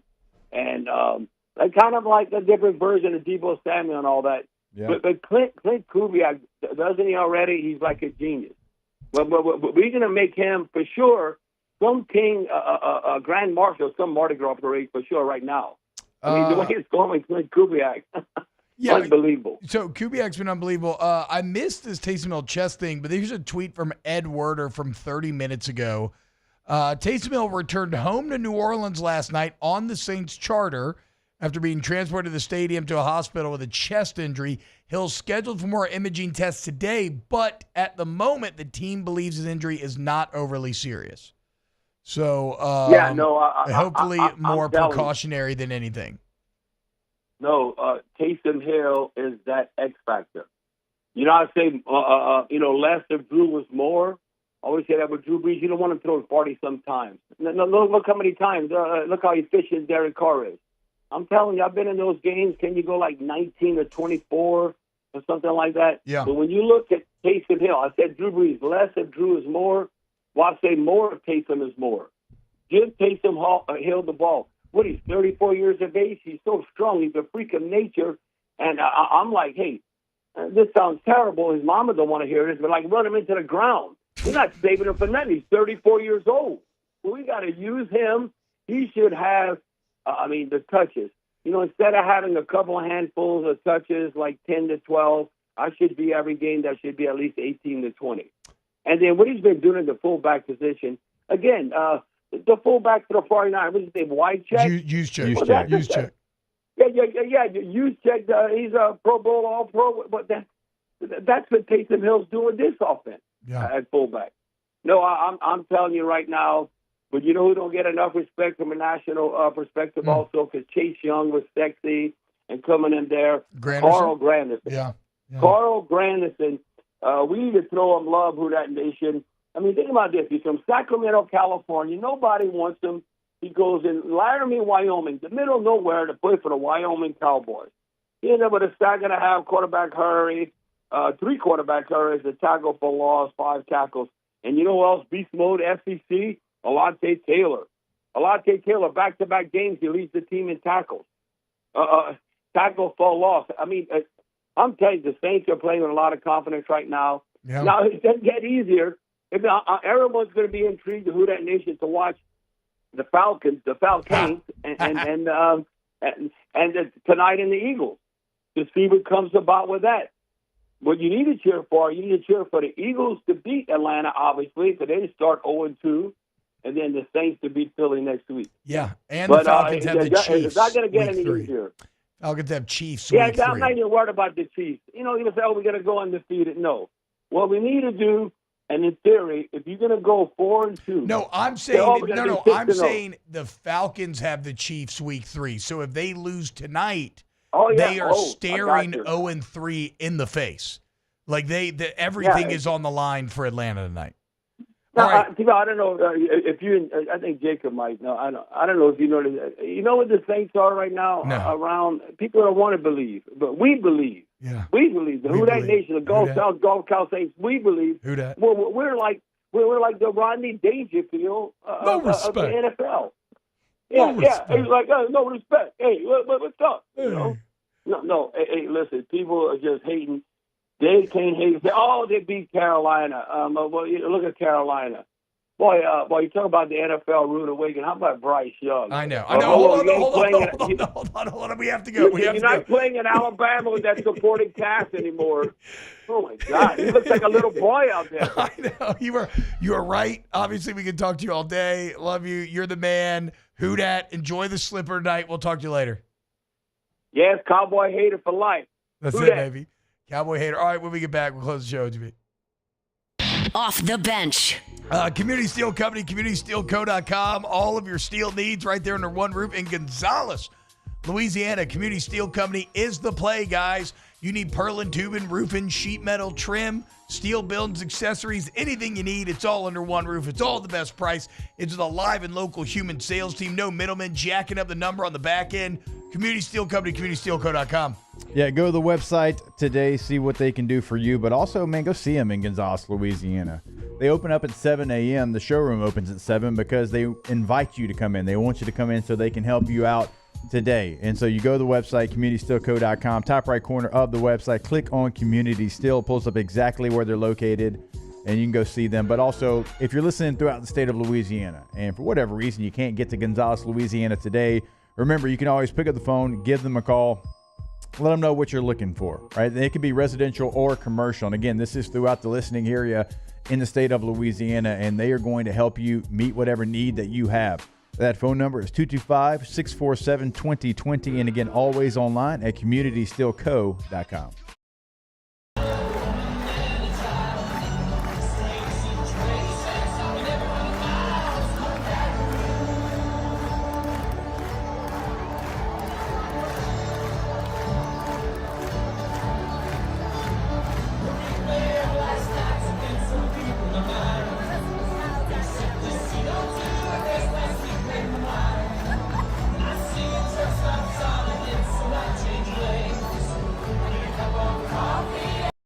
Dylan Cruz here to tell you about Six Rings Baseball and Softball Camp. If you live on the North Shore and play ball, go to Six Rings Camps with former LSU assistant coach Dan Canaveri. His knowledge is second to none, and your child will improve and have fun doing it. Camps were held at Coquille Park and Six Rings Academy in Covington with 4 sessions over the summer. Full day and morning only sessions are available from ages 7 to 13. Go to sixringsbaseball.com or call 985-206-9096. Learn the game to love the game. Breck teamed up to reimagine your parks, and you imagined big. With your help, we went to work, creating 12 beautiful community parks across the parish. A family-sized water park, miles and miles of trails, and parks just for your dogs. There are more places to splash, to explore, to run wild, and even soar. You imagined, we delivered. Gold. Breck, your #1 park system in the nation. There it is, the extra mile, on the border of expected and extraordinary for those willing to go further, like vans customized for work or play, with safety and tech to keep you connected, supported by a 5-star sales, service, and finance team, and backed by the 1-star you know. So go the extra mile. It's never crowded, because so few have what it takes to go there. Mercedes-Benz Vans. When it comes to ending cancer, we push forward, always working together for you. That's why our cancer experts at Ochsner have clinically integrated with MD Anderson Cancer Center. This means advanced cancer care, including access to life-saving clinical trials and integrating care to treat the whole you. Introducing Ochsner MD Anderson Cancer Center. Long live you. Electricity is all around us, and our families depend on it. Every day is sparked by the power of a cold drink or a warm meal, a movie night, and a comforting light at the end of a dark hallway. From sunrise to sunset, playtime to bedtime, our team is ready to take care of your electrical needs, even in the case of an after-hours emergency.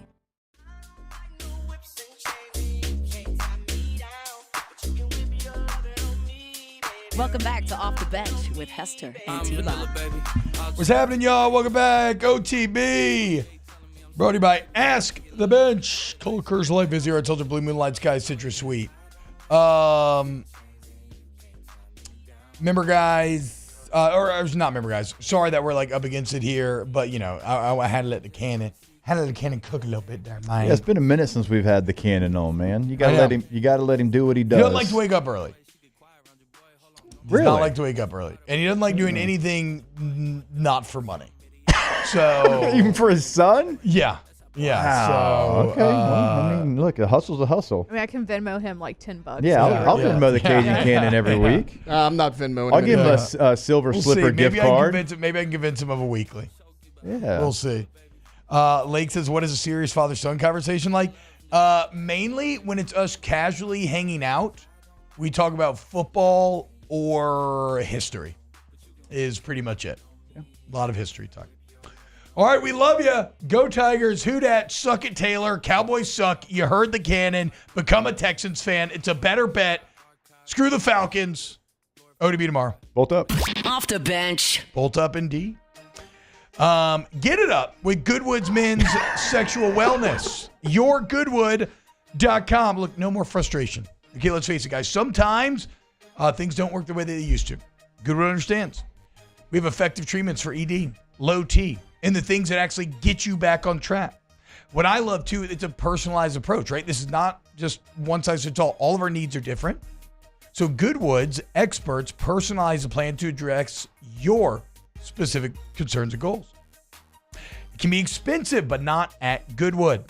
Here, you'll find treatment plans starting at just $125. No surprise fees, no hidden costs, all up front and transparent. So invest in yourself. Take control, guys. Schedule a consultation by going to YourGoodwood.com today. You can call them as well, 225-4GD-WOOD. There's nothing chill about a hot, sweaty line. Unless you add Mountain Cold Refreshment. Coors Light. Choose chill. There it is, the extra mile. On the border of expected and extraordinary. For those willing to go further. Like vans customized for work or play. With safety and tech to keep you connected. Supported by a 5-star sales, service, and finance team. And backed by the 1-star you know. So go the extra mile. It's never crowded because so few have what it takes to go there. Mercedes-Benz Vans.